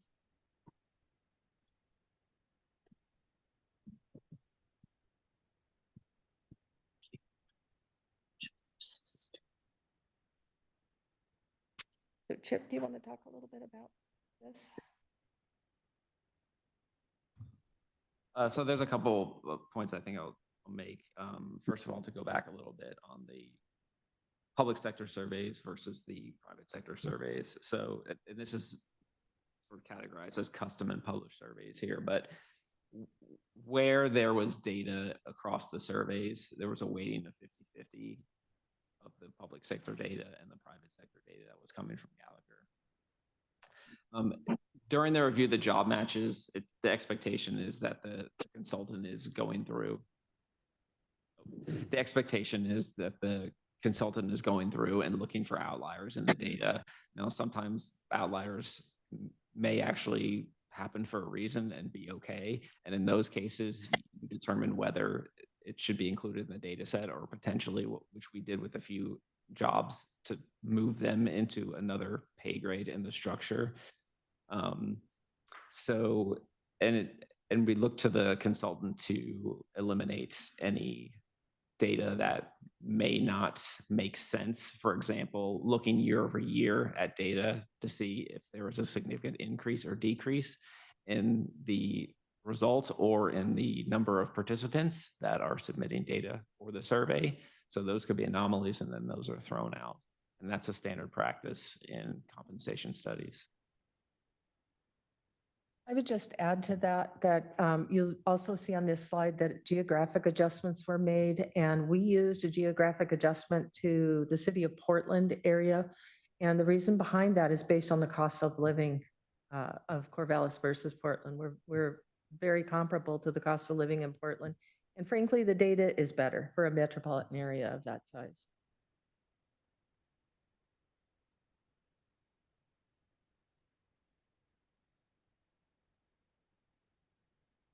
So the comparisons that were used were base salaries. So this did not include any salary premiums or differentials that would be applied on top of base salaries, such as work out of class or any certifications or anything like that. And then our salary ranges were constructed with a minimum, midpoint, and maximum, with the midpoint being the market average.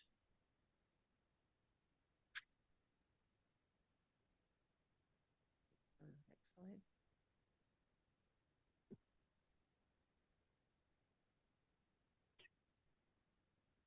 So for purposes of the presentation today, we're bringing you comparisons between our benchmark jobs and the market 50th percentile, which is sometimes referred to again as the market average.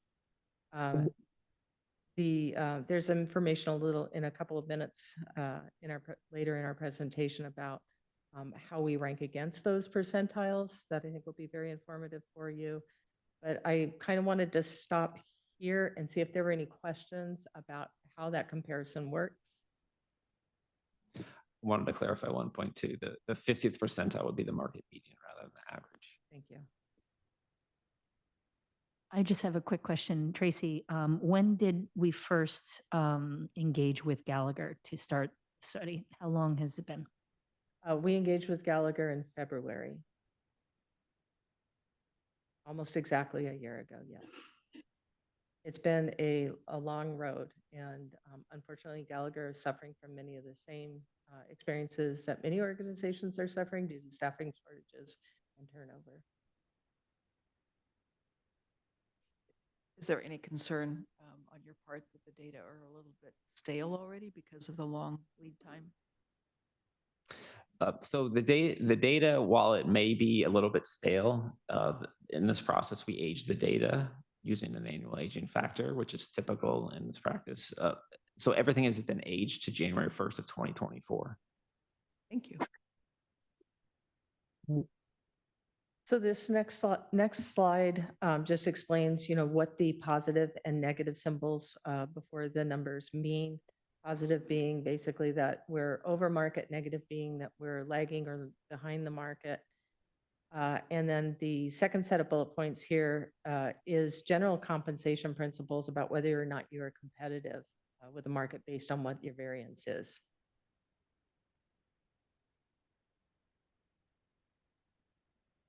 And so this next slide really shows you where we are at in comparison to those percentiles. And I don't think anyone is surprised that we're lagging the market. I think this is something that we've experienced in both our recruiting challenges and retention challenges. So I don't think that's a big surprise. When we began this study, we talked about providing you with options of both the market 50th and the market 75th. And as this data came in, we enlisted our CFO, Rick Krager, to sit with us and review that data, as well as the County Administrator, Mick McEnany. And we were very concerned about the affordability aspect of the 75th percentile. And so what you're seeing today is really based around the 50th percentile. If you want to change that number, that's certainly math that we can do, but we thought for clarity and purposes today, we would bring you the market 50th. So you can see that we are misaligned across the board with all of the with both the custom surveys, which again are the local surveys that Benton County provided, as well as the published surveys that Gallagher provided. And then that for full market analysis, we're about 15% off.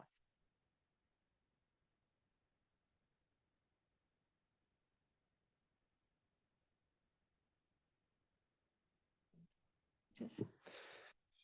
So the process to develop the salary ranges. So Gallagher provided their options for the salary ranges, and not totally liking what we saw there. We took it upon ourselves to run our own regressions as well. One of the reasons is we wanted to have the regressions a little bit more incumbent weighted than what Gallagher used. So what Gallagher did is they used a smaller data set of the overall. So basically one value for one job, which doesn't really reflect the makeup of your organization. So for instance, if one job would have 15 people in it, it only used that value once rather than 15 times. So we wanted to go forth and use it on an incumbent weighted basis and run the regressions again, which provided a different outcome. So we left the structure as is as far as the width of your ranges. So meaning the distance between the minimum to the maximum stayed the same. So no changes there. But what we did do is do a little bit of what is called smoothing, where you look at the differences between the grades and the progression of people as they move up in their careers to different salary grades. To look at those differentials and smooth them out to make it, to use the regression as a baseline, but then modify it slightly so we have a better curve in your distance between salary grades. So that's one major change that you'll see in the grades, is that some of those differentials between the grades have changed. Premium jobs were pulled out and not included in the regression. We use the actual market data as a standalone for those jobs. Tracy, I don't know if you want to add anything about the premium positions. These are basically positions that were pulled out at some point in the last several years because they were moving more swiftly in the market than other jobs other comparable jobs in their classification. So examples of that would be the deputy district attorneys.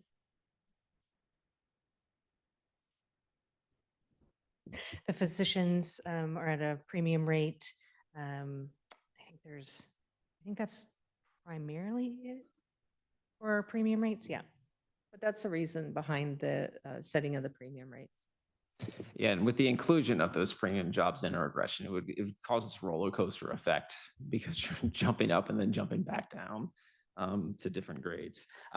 With some of the changes, 2 pay grades are recommended for removal. There was no jobs and no incumbent people in those pay grades at this point. And what we saw with your current ranges, the progression between the grades was really small, in some cases like 3%. And so this eliminates the compact nature of those jumps, and so increases the progression between those grades as you get higher up in the pay grades. We do have a slide of the regression analysis if you would like to see it, or we can provide it to you separately. We just wanted to offer it in case you were curious. I mean, if you send an email, I'll glance at it, look it over.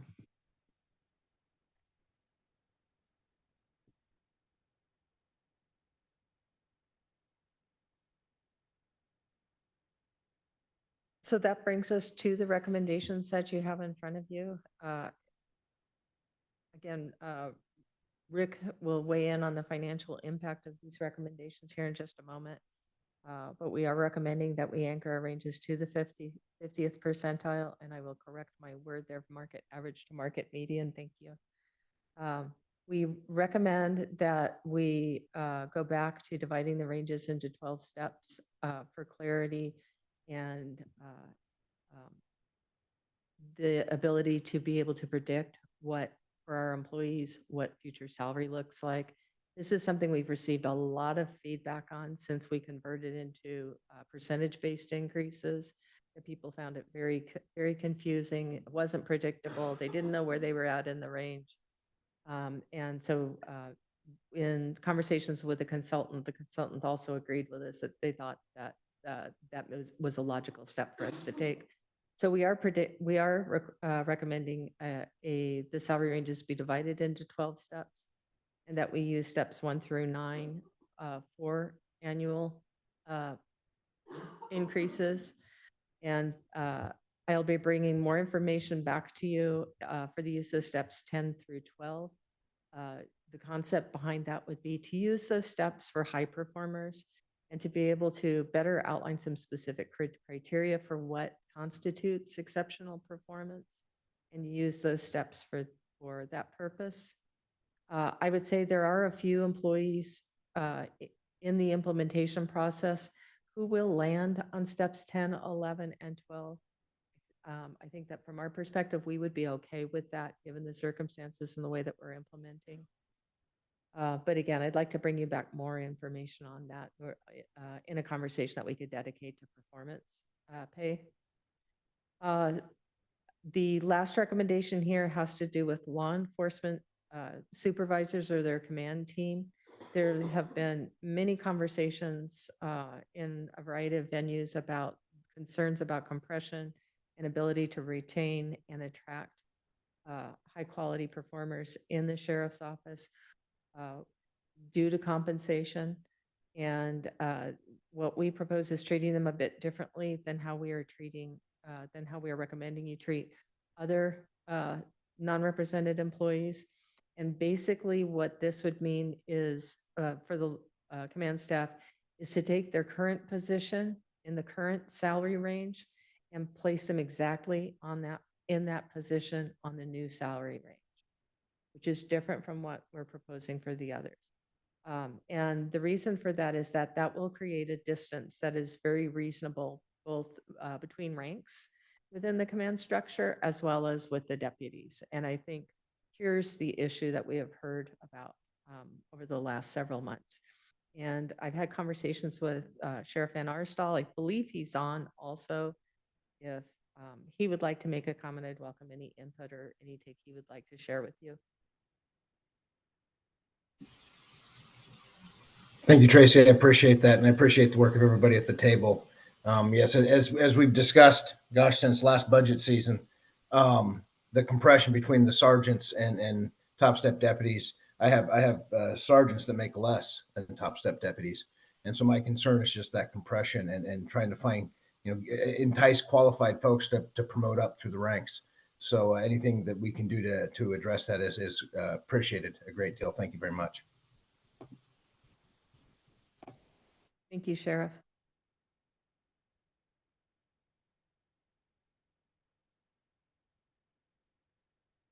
If we move on to the next slide on recommendations, for other non-represented employees, we also recommend effective January 1 that they are placed on the step that is closest to but not less than their current salary. Part of the reason for that is that we are also conducting a pay equity study, which will result in even further movement. But that gives us a really good basis for getting people on the range first and then taking that pay equity lens and looking at where their placement on the range should be relative to each other and to the position on the range. So we would also recommend bringing employees who fall below the minimum of the new range up to the minimum and to implement the recommended reallocation for 3 jobs. Basically, that's moving 3 jobs from the classification they are in to another classification. And the reason for that, there could be a couple different reasons for that. Either the price of the job has increased more quickly in the market, or jobs may be more appropriately slotted with other similar positions versus where they currently sit. Yeah, I would just add in at least one of these 3 cases, this is something that has been, the data has over the course of a number of years shown that you're undervaluing this job. So it's not a case of just a one-time pop in the job. It's been a trend.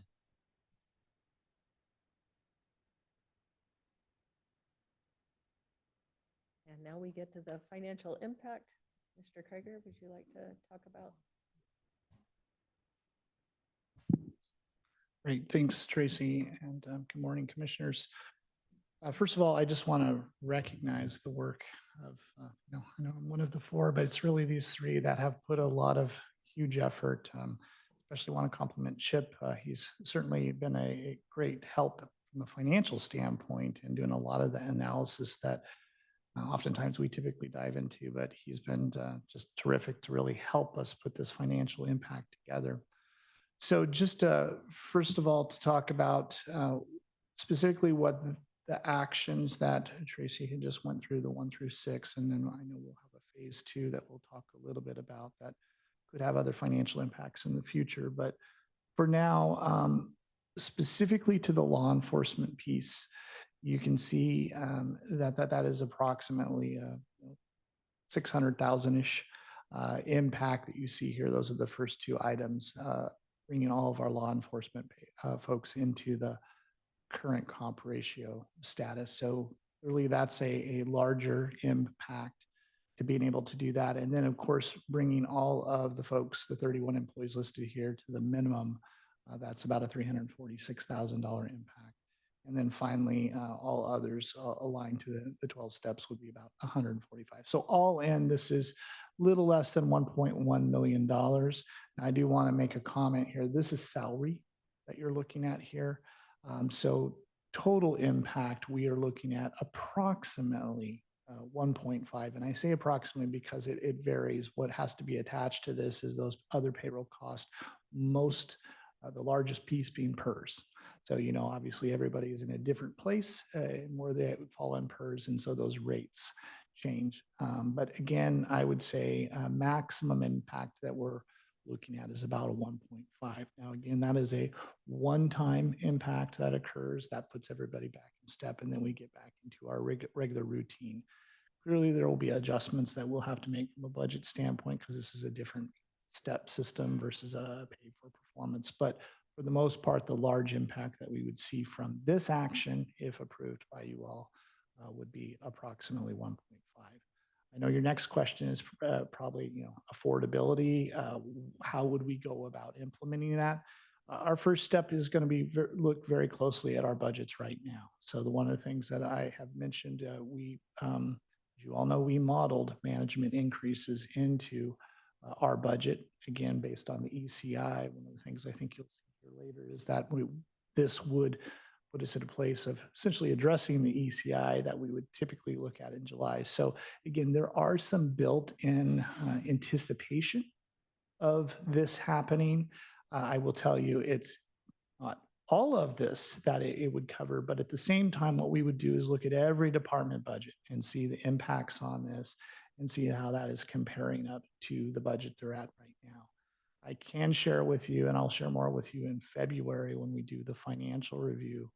Trending wise, from a personal services standpoint, we're looking really good. So we are staying under where we would typically be. That's a good sign, meaning that my first strategy will be to look to absorb within existing budgets and how we're able to do that. However, if that's not the case, then obviously we would be looking to fund balance. You all know that we continue to grow that fund balance. We talked about how do we aggressively continue to make that those investments so that we can be looking at other capital needs down the road. So again, as I mentioned to you a few weeks ago, these decisions sort of offset that particular strategy. But again, I feel really good about this particular phase of this.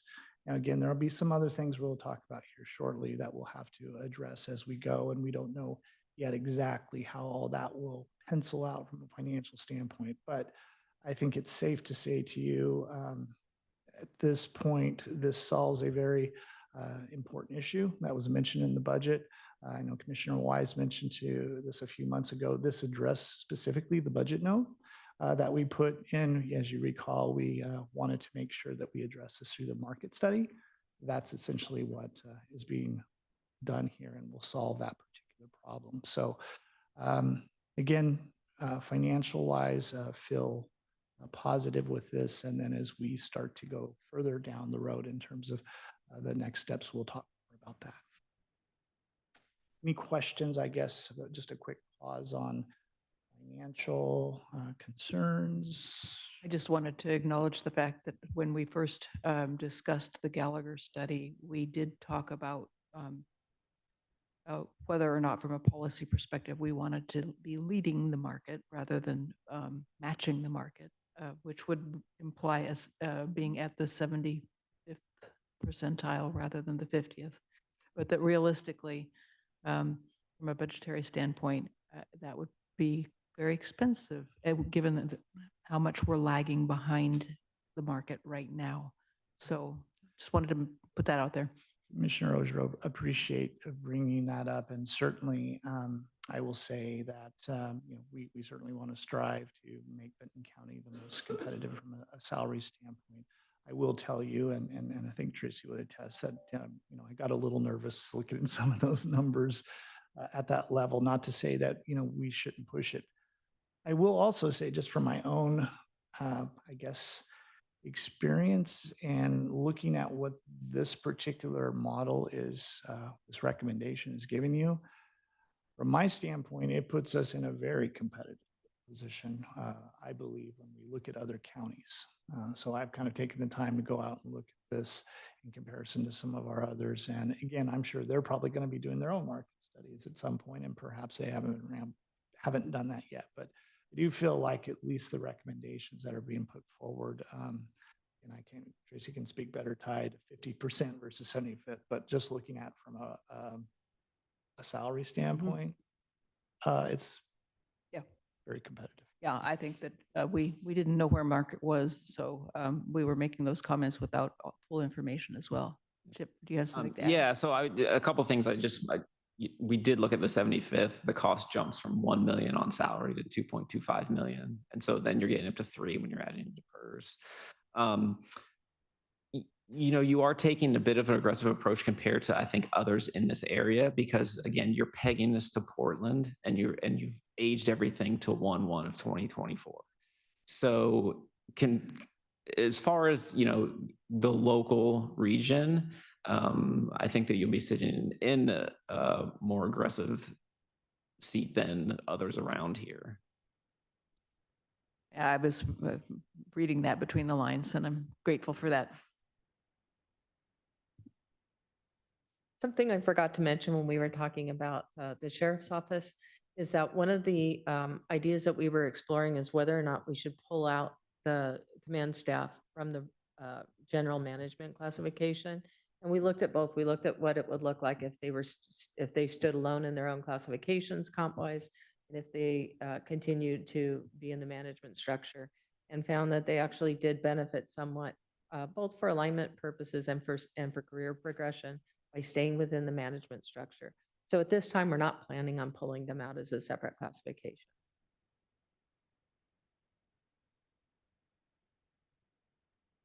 So we've mentioned some of these earlier. Our next steps, or our phase 2, will be to do, I should say, to complete our pay equity analysis and adjustments. And Chip has also been working on those. I'd say we're close. Well, this is in progress. We're at a phase, at least for this group that we're talking about today, that we're in a position we can start talking about some of the anomalies. I can share a cost number preliminary if you'd like, but I mean, it is less than $200,000. So I don't know if that makes you happy or not. That's good news. And again, this pay equity analysis is something that's required by law, that we take a look at every 3 years. We're a little late. We're not the only organization that's a little late in conducting this analysis, but yeah, happy to hear that number. I have a question. When we're talking about the non-represented employees, how many employees is that? It's about 130. Okay, thank you. So Rick, I think mentioned this previously, but because this data is fresh and aged to January 1 of 2024, there will not be a need to do an additional ECI adjustment on July 1st. We should be freshly matched to the market. And I thought I'd provide a little bit of a preview into what we're thinking about performance pay. And for the time being, that would be to maintain our current policy, and instead of the percentage increase, it would be step increases. I would just say that in general, in the new salary ranges, below the midpoint is 3% and a little bit of change, and above the midpoint is, 4% and a little bit of change, and above the midpoint is 3% and a little bit of change. So it's very close to what we're already doing. We are also talking about a 4% lump sum incentive. We currently have an exceptional step increase under policy that's currently in existence for exceptional performance. So that's already in place. And then I'd also like to just change the review process and the criteria that is established for performance. Candidly, it just hasn't worked so well for us in the past. We'd like to take another run at that and bring that back to you for a separate, more focused conversation on that.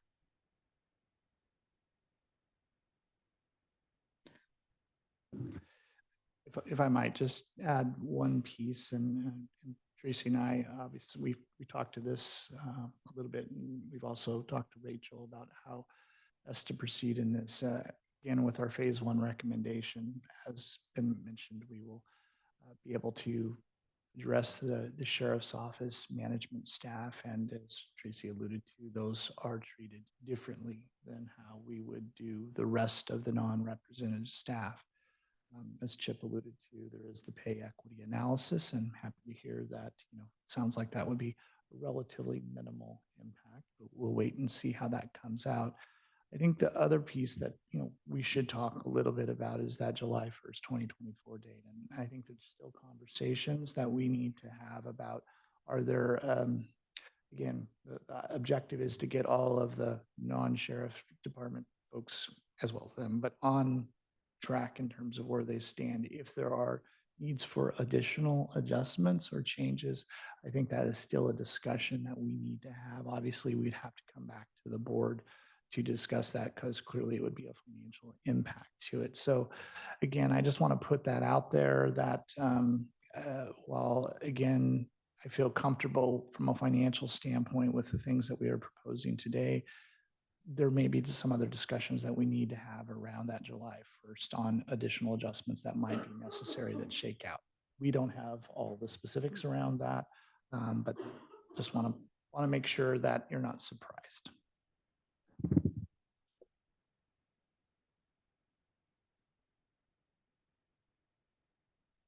Thank you. All of us would be happy to answer any questions that you might have, or if you have requests for any additional information. We brought this to you today. We didn't want to put any pressure on you to make a decision today if you weren't ready, if you needed more time, but we would be thrilled if you did have a decision for us today. But it's completely up to you. Can I get some clarity? Could you just explain again the 4% lump sum incentive? Sometimes this is called a spot bonus in a private sector organization. The benefit of being able to use a spot bonus versus a step increase is that it doesn't have a compounding effect then. It's a point in time, it's a lump sum incentive that doesn't get added onto the base salary. And would this be something that people could work towards, would there be certain criteria that it's like, if you meet this, this, and this, then you get that incentive, or would it be awarded, after like a review or something? I'd like to use the leadership team to vet some concepts that we've been talking about, but it kind of exactly along those lines is to develop some criteria that can be clearly understood and that clearly describes and articulates what exceptional performance is. And I would say that that's likely to be performance that's more connected to performance measures and outcomes.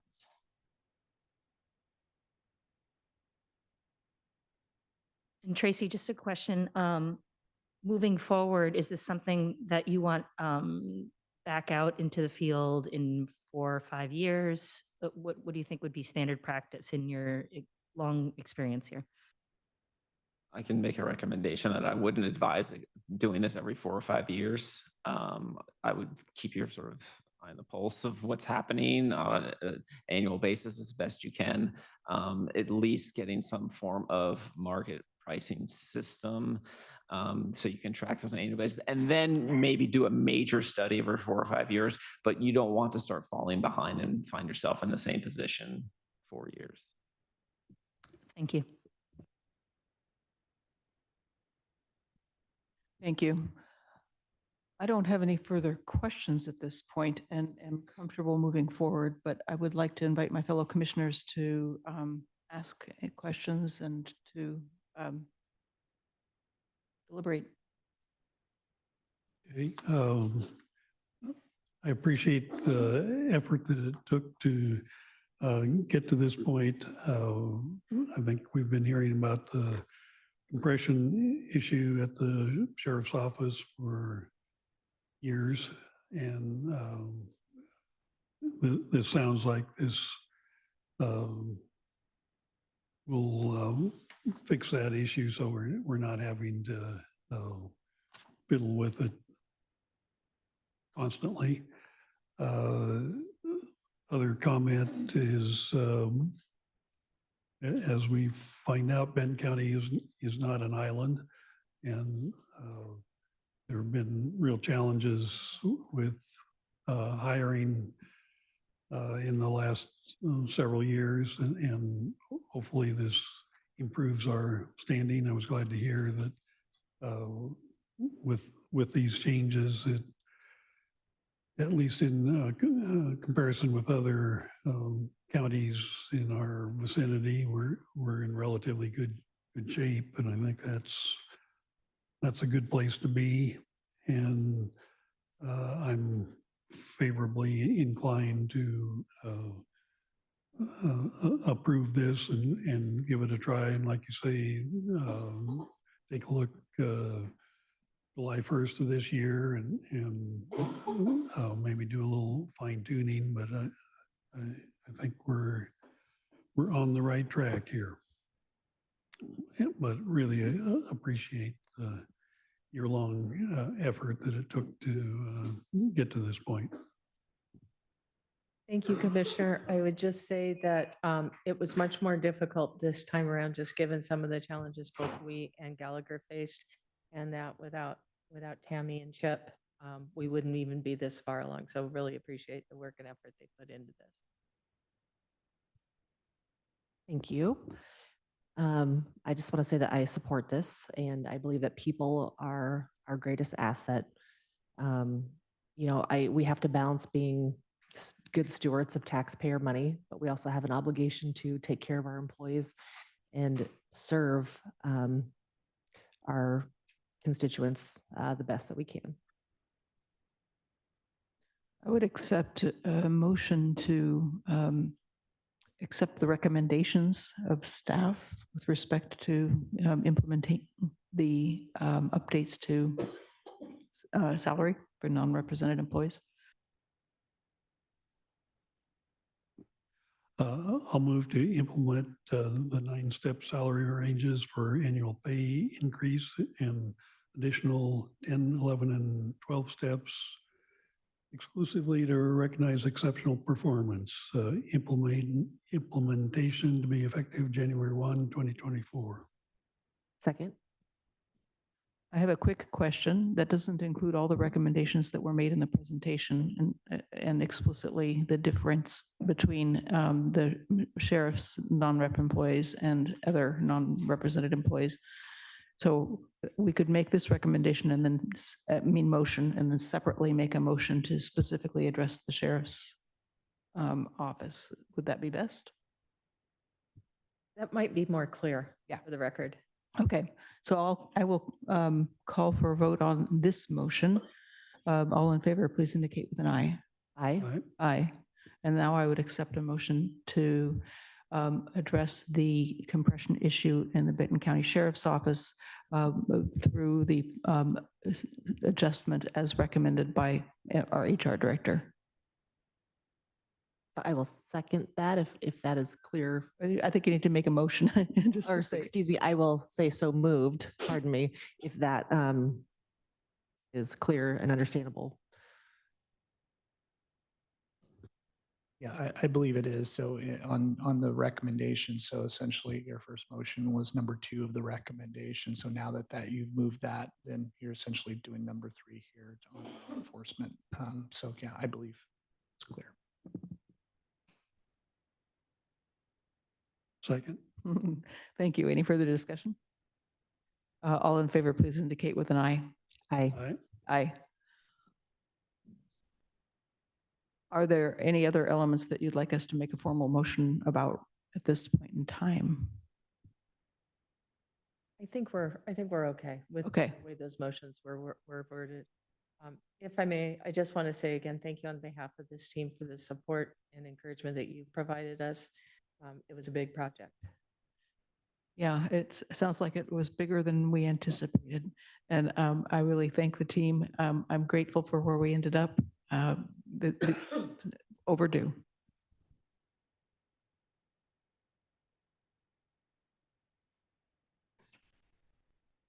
Okay, we are now ready for our public hearing, which is a continuation of the January 16th, 2024 public hearing, the first reading of ordinance 2023-0322, proposing revision to Benton County Code chapters 4, 5, and 6 with James Morales from Records and Elections.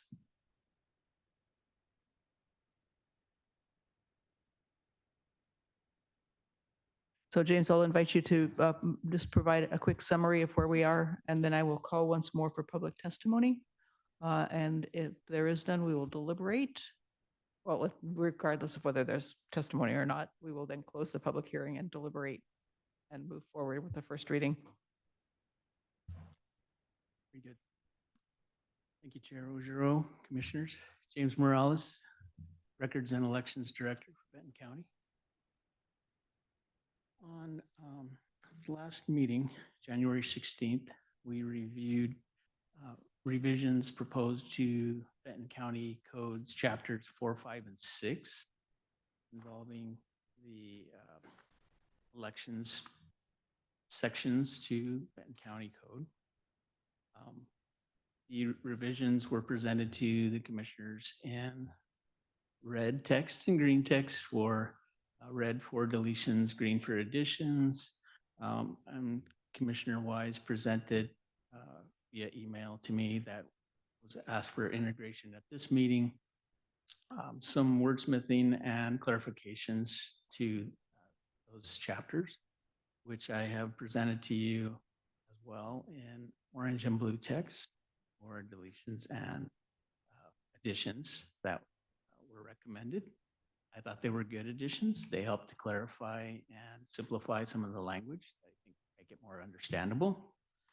So that is what we have before us here today.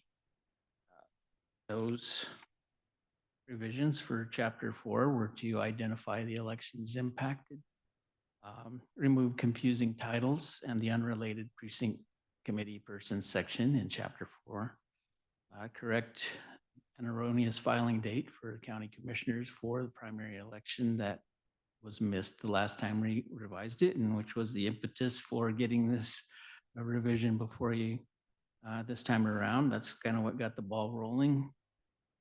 And also, I think the website helping us to see how we can better word things in a simpler, more clear language. Going through that process kind of got our mind thinking about if we could do the same with the county code, because many folks that had referred to the county code in the past had referred to it as being somewhat confusing. So we sought to bring some clarity to chapters 4, 5, and 6 in this process as well. And so basically that's what we're doing. We did have a couple of other areas. I mean, in chapter 5, we were clarifying that the explanatory statements are not in fact subject to judicial review. It's the ballot title that is subject to the review. The review process for an explanatory statement is done internally at the county.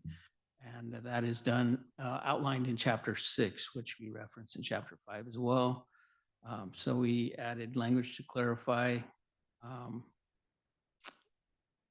the dates on which a advisory measure, which is unique to Benton County, the ranked choice voting advisory measure process and the advisor measure process itself being in a code. The Oregon Revised Statute does not provide guidance on advisory measures. So that's why we thought it was so important to provide clear guidance on advisory measures here in Benton County. I know that other counties have, in fact, also done advisory measures without any guidance. So we're trying to make sure we have a process for whether it's ranked choice or just a simple yes, no measure, that we have that guidance in our code. Chapter 6 adds flexibility to the distribution of the voters pamphlets. Also cites the different translation availability and requirements that now are in effect in Benton County. And we hope to be able to provide as best we can as much materials as possible in those translations. The state limits the pieces of the voters pamphlet materials that they will translate for us. So any other translations would require us utilizing the county translation service. But right now we're kind of monitoring how those are utilized with what we are able to provide, and we'll go from there. We also did some clarification on the number on the word count versus using the space requirements for submissions for the voters pamphlet from candidates and measure arguments. So we've limited that just to a word count rather than space. And we clarified that photos submitted for candidates statements can be submitted electronically, and we don't need 2 copies, just 1 electronic copy is fine. That summarizes pretty much the revisions. Excellent. Thank you. Questions for James? So I think there's still a couple instances of where in the packet it didn't get changed exactly to my suggestions, which is fine, but I just want to make sure that that is our intention. So on page 78, number 7, the Benton County Clerk or their designee shall attend the nominating convention.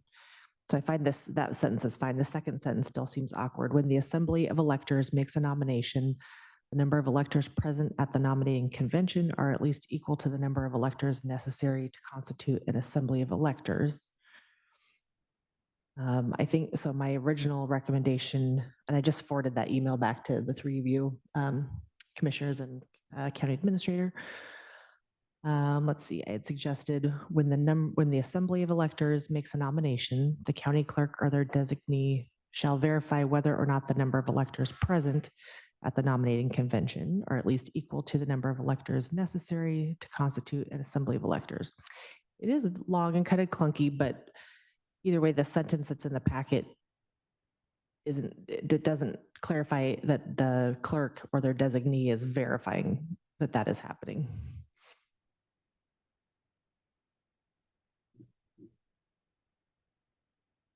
Yes, so Commissioner Wise, that was actually in there and it was requested, from what I understood on the requested revision, to delete the verify. I don't think that any of us made a request. It was in the email. Oh. part. I have the email here. I can take a look at it. That's why it's in there, because I did have verify in there in green text. Let's see.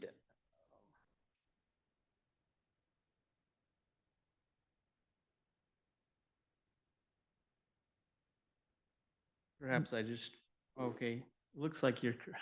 Sorry. Okay. I did get that wrong. I just misunderstood when I was trying to take what your email said and apply it. I know, I'm sorry. And I couldn't figure out how to get strike through on my email and it was getting late. So I apologize if it was, I just did red and that could have, all the colors probably got confusing. Okay, so adding back verify, the word verify, Well, or yes, or possibly more. At a minimum, we would want to add back the word verify, put it that way. And whether or not we simplify the language at this point in time or not, if you can repeat your proposed version and we can have the recorder capture it accurately, then we can include it in our motion. Okay. If you are able to look at your email too, then that's in there. That might be easier than, I mean, I'm happy to say it again too, but if the other commissioners would like to look at that. And like I said, my recommendation was still kind of clunky, so I'm open to other versions of it. So I will read again the suggestion that I sent in my email. The Benton County Clerk or their designee shall attend the nominating convention. When the assembly of electors makes a nomination, the county clerk or their designee shall verify whether or not the number of electors present at the nominating convention are at least equal to the number of electors necessary to constitute an assembly of electors.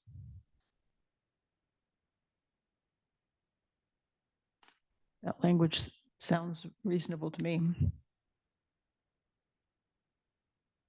and I do have it in writing as well. I just I was trying to do it from the other section rather than looking at the blue text that you had provided below.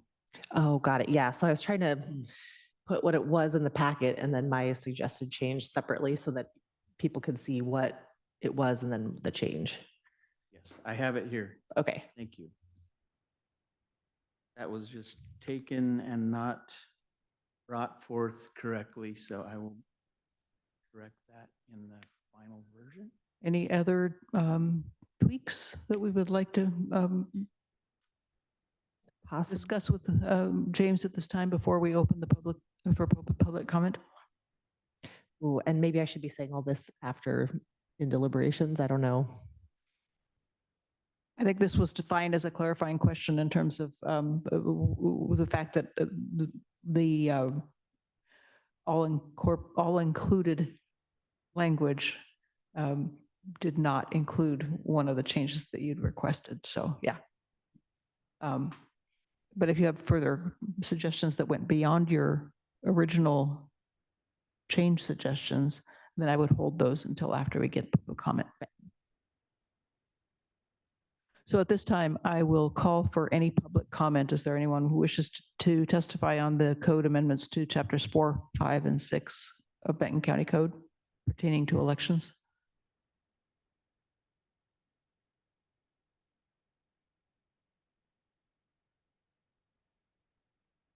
There's no one in the room, and if there's no one online, then we'll close the public hearing, and then we'll move to deliberations. Commissioner Wise? I'm still just double checking another one. I apologize.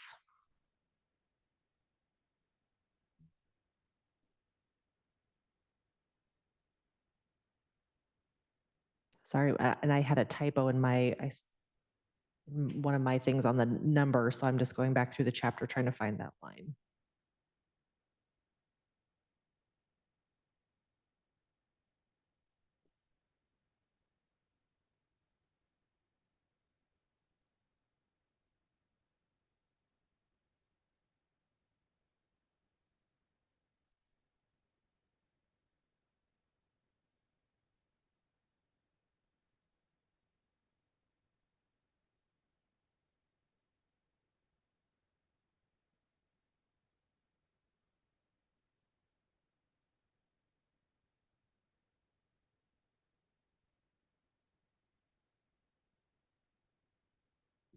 This is where having more than one screen comes in handy when I'm sitting in my office.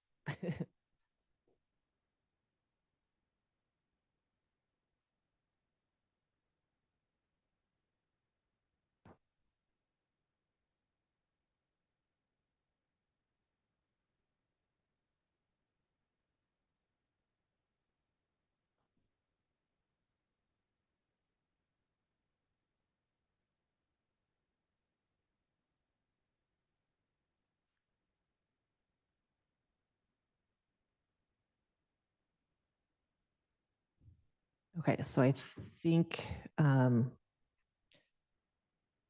it's 5.010 application. Number 3, B, A.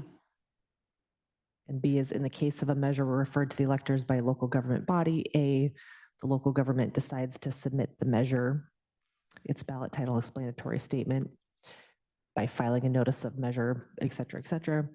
So again, I think I mentioned before that the local government decides to submit a measure through a city council process. I think what this is referring to is the local government initiates doing those items. So I had the local government submits the measure, its ballot title and explanatory statement to its voters by filing a notice of measure election on the form prescribed with the elections office on or before the 81st day preceding the election, at which the measure will be submitted to the voters, or excuse me, submitted to the electors.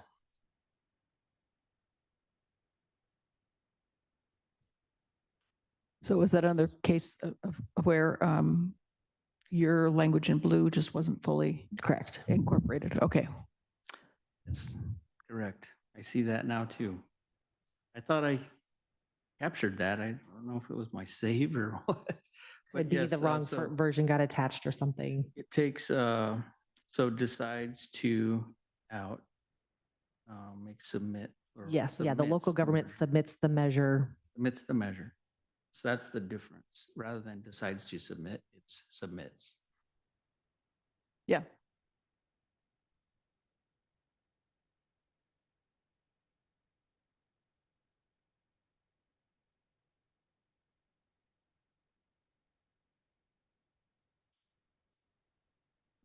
We had all both concurred that we were fine with your changes before, Commissioner Weiss. So I think that we're probably good to go.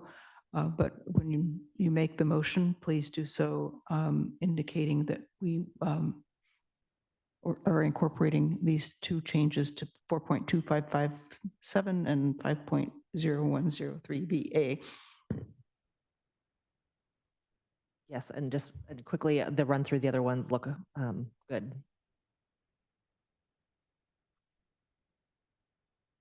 I hear a motion? I'm still writing down the ones that need to be changed, but somebody else wants to. Let's see.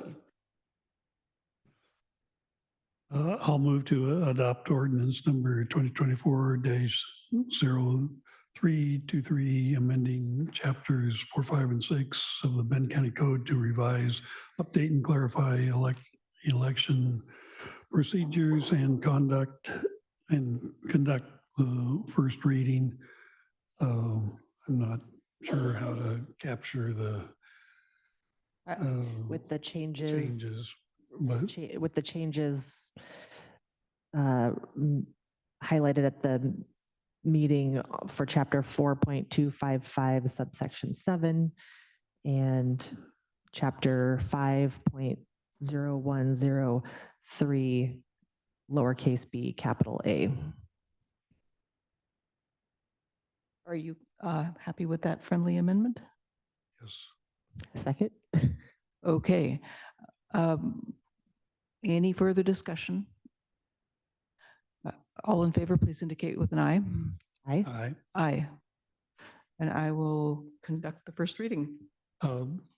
Before you do, in the printed agenda, the ordinance number is incorrect. 323 on the agenda. Yes, Mhm. just FYI. Thank you. It takes a village. I thought it was a high number when I got sent it, but Yeah. Okay. Before the Board of Commissioners for the State of Oregon County of Benton in the matter of amending chapters 4, 5, and 6 of the Benton County Code to revise, update, and clarify election procedures. Ordinance number 2024-0323. The Benton County Board of Commissioners hereby ordain as follows. Short title, the ordinance shall be known as the Election Code Amendments to chapters 4, 5, and 6 of the Benton County Code. And the second reading will occur on February 6th, 2024, and the effective date will be March 7th, 2024. Thank you. thank you. I apologize for the not capturing everything accurately. Yeah, I thought we had all looked at it, but I know obviously not well enough. Yeah, thank you. Thank you. Moving back to new business, we will now, I did close the public hearing when there was no further comment, and then we went into deliberations. So I will shift now to item 5.1, discussion regarding the LC Health Center with with Lacey Molell and Christine Mosba.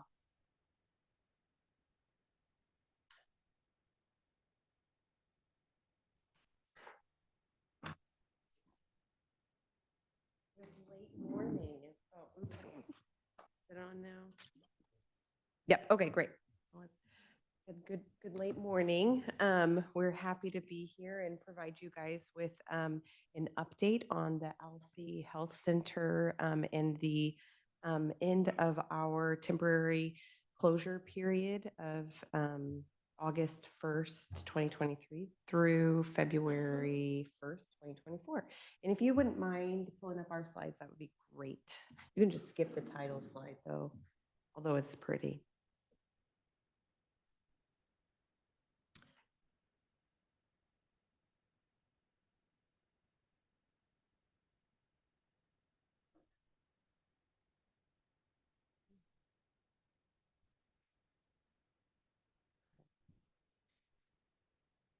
Okay. No, you were on. Really? Okay. Really? Yeah, you're on. All right. I'll trust you. It's red when it's on, which There's is the lights counterintuitive. appear. Yeah, there's an awkward placement. Okay, here we go. And So you may need to push it a little closer to you. Is this better? Okay, thank you for the guidance. So as Lacey said, we're here to tell you a little bit of our ongoing story and developments, future opportunities with the LC Health Center. So we are currently in this temporary closure period. There's some significant dates up there for your review and reminder that back in June, you all were approached with some opportunity to recommend this closure. And so that was approved by your Board of Commissioners, the three of you, in June. And then it was seconded by the Benton County or by the Community Health Center Board of Directors, who also has oversight of the community health centers.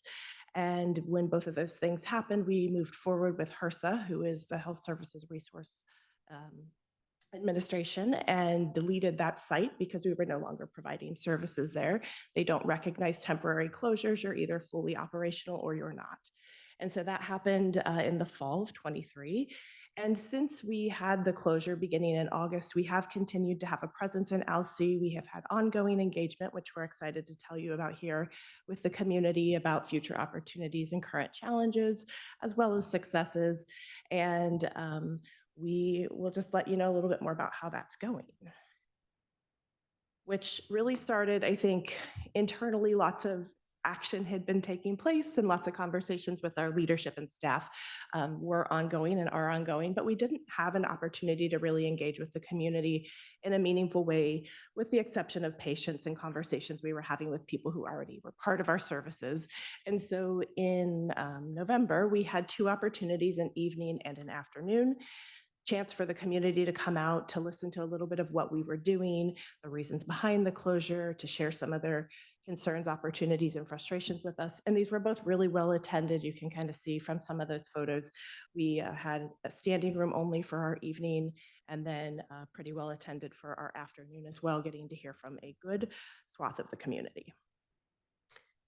So what we shared with the community really was around our model. So how the community health centers are set up to provide care in this patient-centered medical home model, which includes all of these staff members listed here on the left, which does make it to be pretty expensive to provide that level of care.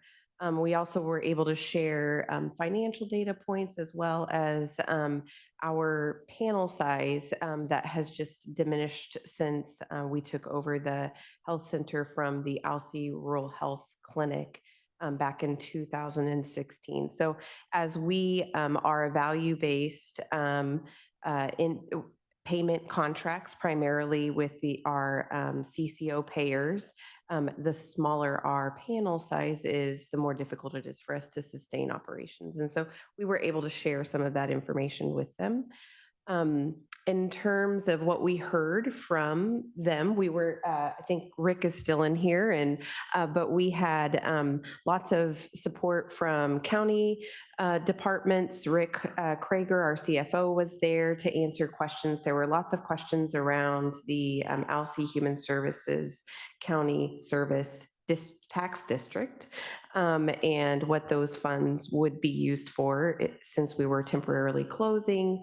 Other questions around just why can't we go back to the original model that was had in the community with the kind of single provider, nurse practitioner, and a receptionist, just managing that, and how healthcare service delivery has shifted over the last couple of decades.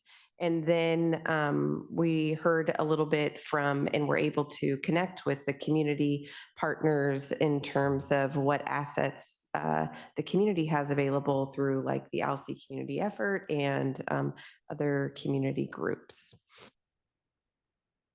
And so in addition to the commitment to talking with the community and hearing those questions and considering those in our process, we also are not alone in this health center movement. There are a lot of people like us in structure, in limitations and opportunity, who are trying to figure out some of the same questions we are, which is how you provide meaningful healthcare in a lot of different places in a way that's affordable and staffed. And so we reached out to some folks who have some similar characteristics or components of how we do things, and also did some visioning for the future. So that included a conversation with Asher Community Health, which is out in Wheeler County. They're also a federally qualified health center, and we had heard that they had recently taken a community health center from La Pine, who was in a very similar situation as we were, not sure how to staff a rural health center in their model. And so they are in the process of working through that, and we had a really nice conversation with them. Orchid Health is a rural health clinic, so this is different than a federally qualified health center, but they have some really nice components of telemedicine. And they also have a really robust presence. You can see maybe a little bit on that map. They're kind of up in the Portland metro area and then more in the Lane County space, but they do innovative approaches to how can we bring access to people when we don't always have staff or the finances to do that. And then finally, we talked with the Alsea School District, just trying to figure out if a school-based health center was a thing that they might be interested in. Certainly, if the clinic space were owned by the school district, that would be an opportunity for them. And so we met with the superintendent, also had a chance to really talk about how we can connect better with families in Alsea, especially since they are a charter school, and there's some components of sort of community voice that we hope to gather as we go forward. Some of that referral to those locations was given to us through the Roundhouse Foundation, which does some funding, but it's not quite the right funding for what we are seeking for long-term sustainable support for clinic services. And so, those are those connections that we're making and those opportunities we have to network with people like us. Similarly, in Benton County, there's the Benton County Foundation. So for a community like Alsea, there are certain needs that they may identify, leverage, really try and resource that somebody like a community foundation could help. We've also gone to our local IHN CCO Medicaid provider to have some initial conversations about what their commitment or opportunities or flexibilities are with existing sort of buckets of money or just commitment to care.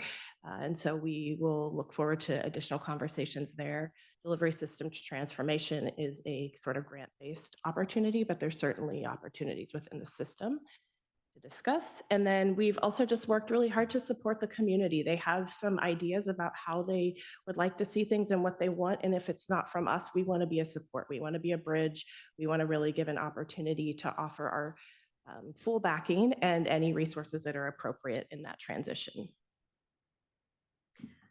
So since that community, those community conversations, the community in Alsea developed or appointed a work group to look at the community health needs. And we met in December, have had quite a bit of email correspondence, and our next meeting is on February the 9th. Here in a couple of weeks. It has pretty good representation of people who understand both the community need and then also experience in the healthcare sector and what those limitations are. So that's been good conversation. And so currently, our current state, just want to show these to you all. Pending financial opportunities. So we've got House Resolution 2872, which was just passed last Friday as a continuing resolution to continue to fund health centers.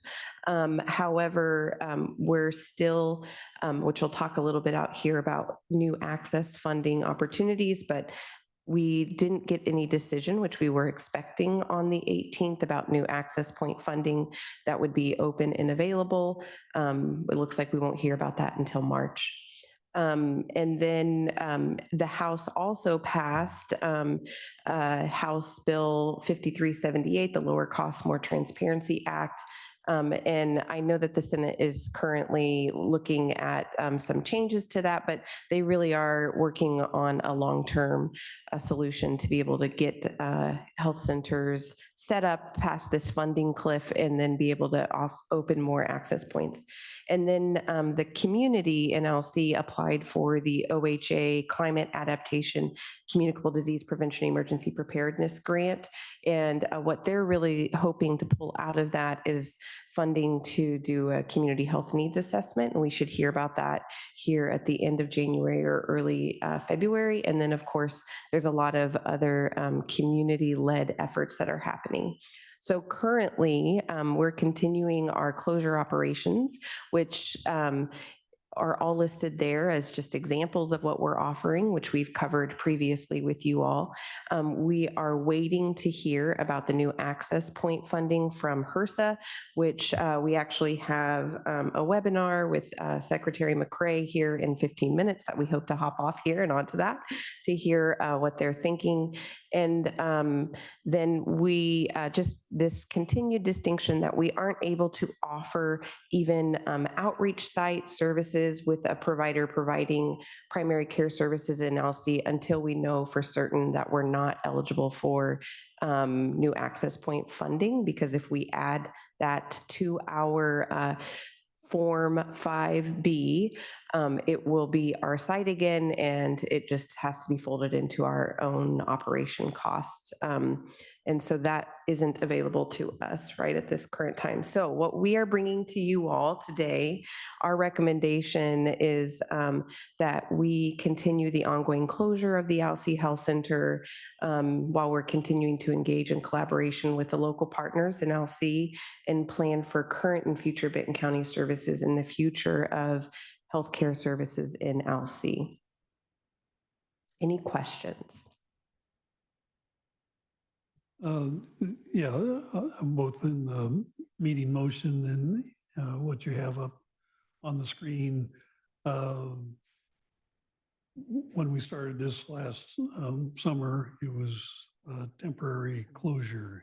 Should the word temporary be in the recommendations going forward, or clarify that? I think that that's the conversation that we're having with the community at this point is, and as they have continued to voice for us, the question whether or not Benton County is the right partner for providing those health services at this point. So if we would like to include temporary again and put a time frame on it, we can revisit this. We will continue to revisit this until we have a clear direction and recommendation from the community, both through that health services or health services work group and clear funding sources that are available to be able to either us take those services back over or for another partner to take over healthcare services. I think that part of the reason that, as I recall, the word temporary was not included in this is because we feel that the initial closure really set up an expectation of reopening and on a date certain. And I think most of the community members in LC understand right now that that was not possible, and that we don't have a date certain because we don't have sufficient information yet. Or and one of those key pieces is finding out if there will be an open enrollment essentially for new access points, which would allow us to change the structure and funding for the LC clinic. So I'm fine without the word temporary, given the second clause, while continuing to engage in collaboration with local partners to plan for current and future Benton County services and future healthcare services in LC. It's not perhaps there is another model, a skinny model, but then we'd have to go through all of the approval processes with CMS, right? So, right, and so there's some federal standards that we have to figure out. And I would also like to add that Commissioner Ojiro was at our CHC board meeting last night. We did update them. They're aware also, and we were able to have some discussion about this. So they are also supportive of this. Also understanding our board members are patients of the Alsea Health Center and are currently getting services here in Corvallis. So we are very acutely aware of the impact in the community and are really committed to finding a sustainable long-term solution. And we're still in it to win it, so to speak, if it is us, but we're also very supportive if the community wants to go in a different direction. So I'm okay supporting this, and I'm okay not adding the word temporary. I wonder though about adding something in here about the next update we'll get. I know you don't maybe know a solid timeline, but I would feel more comfortable if we said, in a couple months or quarterly, or I don't know, maybe you can suggest an appropriate time frame. Yeah, I think a quarterly update would be appropriate, and I would love to get some representation from the community work group to come to our next conversation and provide you guys with an update if they're willing. That would be February 9th, is that correct? Oh, our meeting with them is on February 9th. I was like, no, not here. Yeah. But we're committed to meeting monthly and more frequently if necessary with that group. So we'll have time to prepare. So I would move to approve the ongoing closure of the LC site and continued investment in planning for current and future Benton County services with at least quarterly updates from staff on the situation. Second. Any further discussion? All in favor, please indicate with an aye. Aye. Aye. Aye. Looks like we'll get you to your next meeting. Thank you all very much. And I'm cognizant of the fact that some people in the room have an after action report to attend at noon. So we have one last item and we may, depending on the will of the board, end up skipping the information sharing. Okay, Adam Lortz is here with us to request a letter of support for the Broadband Technical Assistance Program.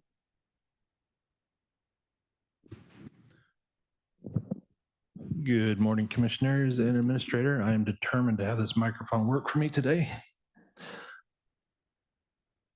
So I'll try to make this quick. I hear we've got a short time. In late 23, the board approved providing funds to a local company called Rural Prosperity to help our local broadband action team. And that particular agreement was in a consortium with other local counties to secure their services to pursue various rural broadband funding efforts. One of their promises was to work with members of that consortium to go after funding available from the federal government that might further our efforts and organize the broadband action team to be to put us in position to receive some of that federal funding.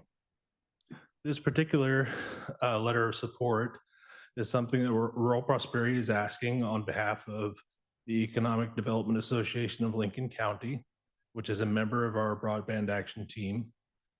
They're asking that the county provide a signed letter of support to support their application to the federal government's Broadband Technical Assistance Program, or BTAP fund. The signed letter will be provided to the Business Oregon office, specifically the Oregon Broadband Office, and it adds points to the score, which is used to decide which applicants are awarded and how much.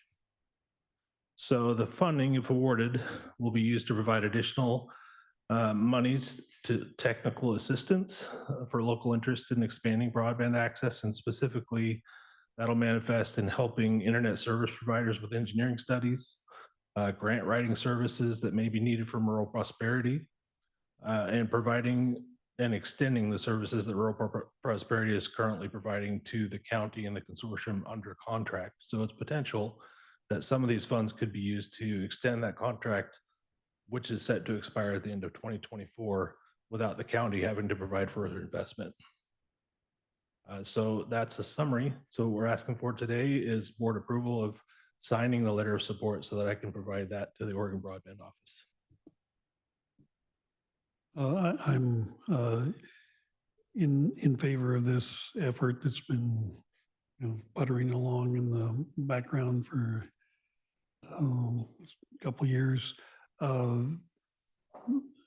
Lincoln County, Benton County, there's 4 counties in our Lynn County, and also we have a lot of participation from the Oregon Cascades West Council of Governments.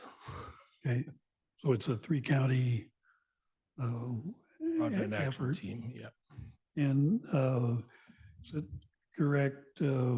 Oregon is getting something in the neighborhood of 750 million for this effort, and so this would letter would be to tap into that fund.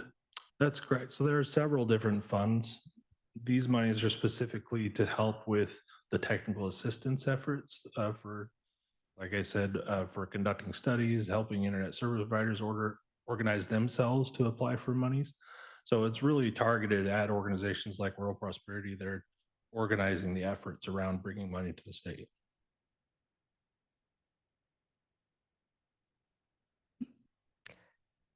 I am happy to make a motion. I move to, of course, I just lost it. I move to sign the letter of support as presented. Second? All in favor, please signify with an aye. Aye. Aye. Thank you. Thank you very much. Is there any critical information sharing that we need to do at this time? Okay, I do want to let you know that I just received a request from Tony Hoyman about a letter of support for the Willamette Grange. Did she write to each of you? Yes. Okay, so if we could put together a letter over all of our names. If this is a generic support for their upcoming grant proposals, so I'd be happy to write the letter. And I'll share it with you and staff to circulate it for signature. Sounds good. I'm familiar with the effort and Mhm. very supportive. Okay. Would you like to make a motion so that we can send that out over our signatures? Okay, I'll move to initiate a letter of support for the Willamette Grange restoration. Second. All in favor signify with an aye. Aye. Aye. Thank you. Okay, if there's no other business before the board, we are adjourned.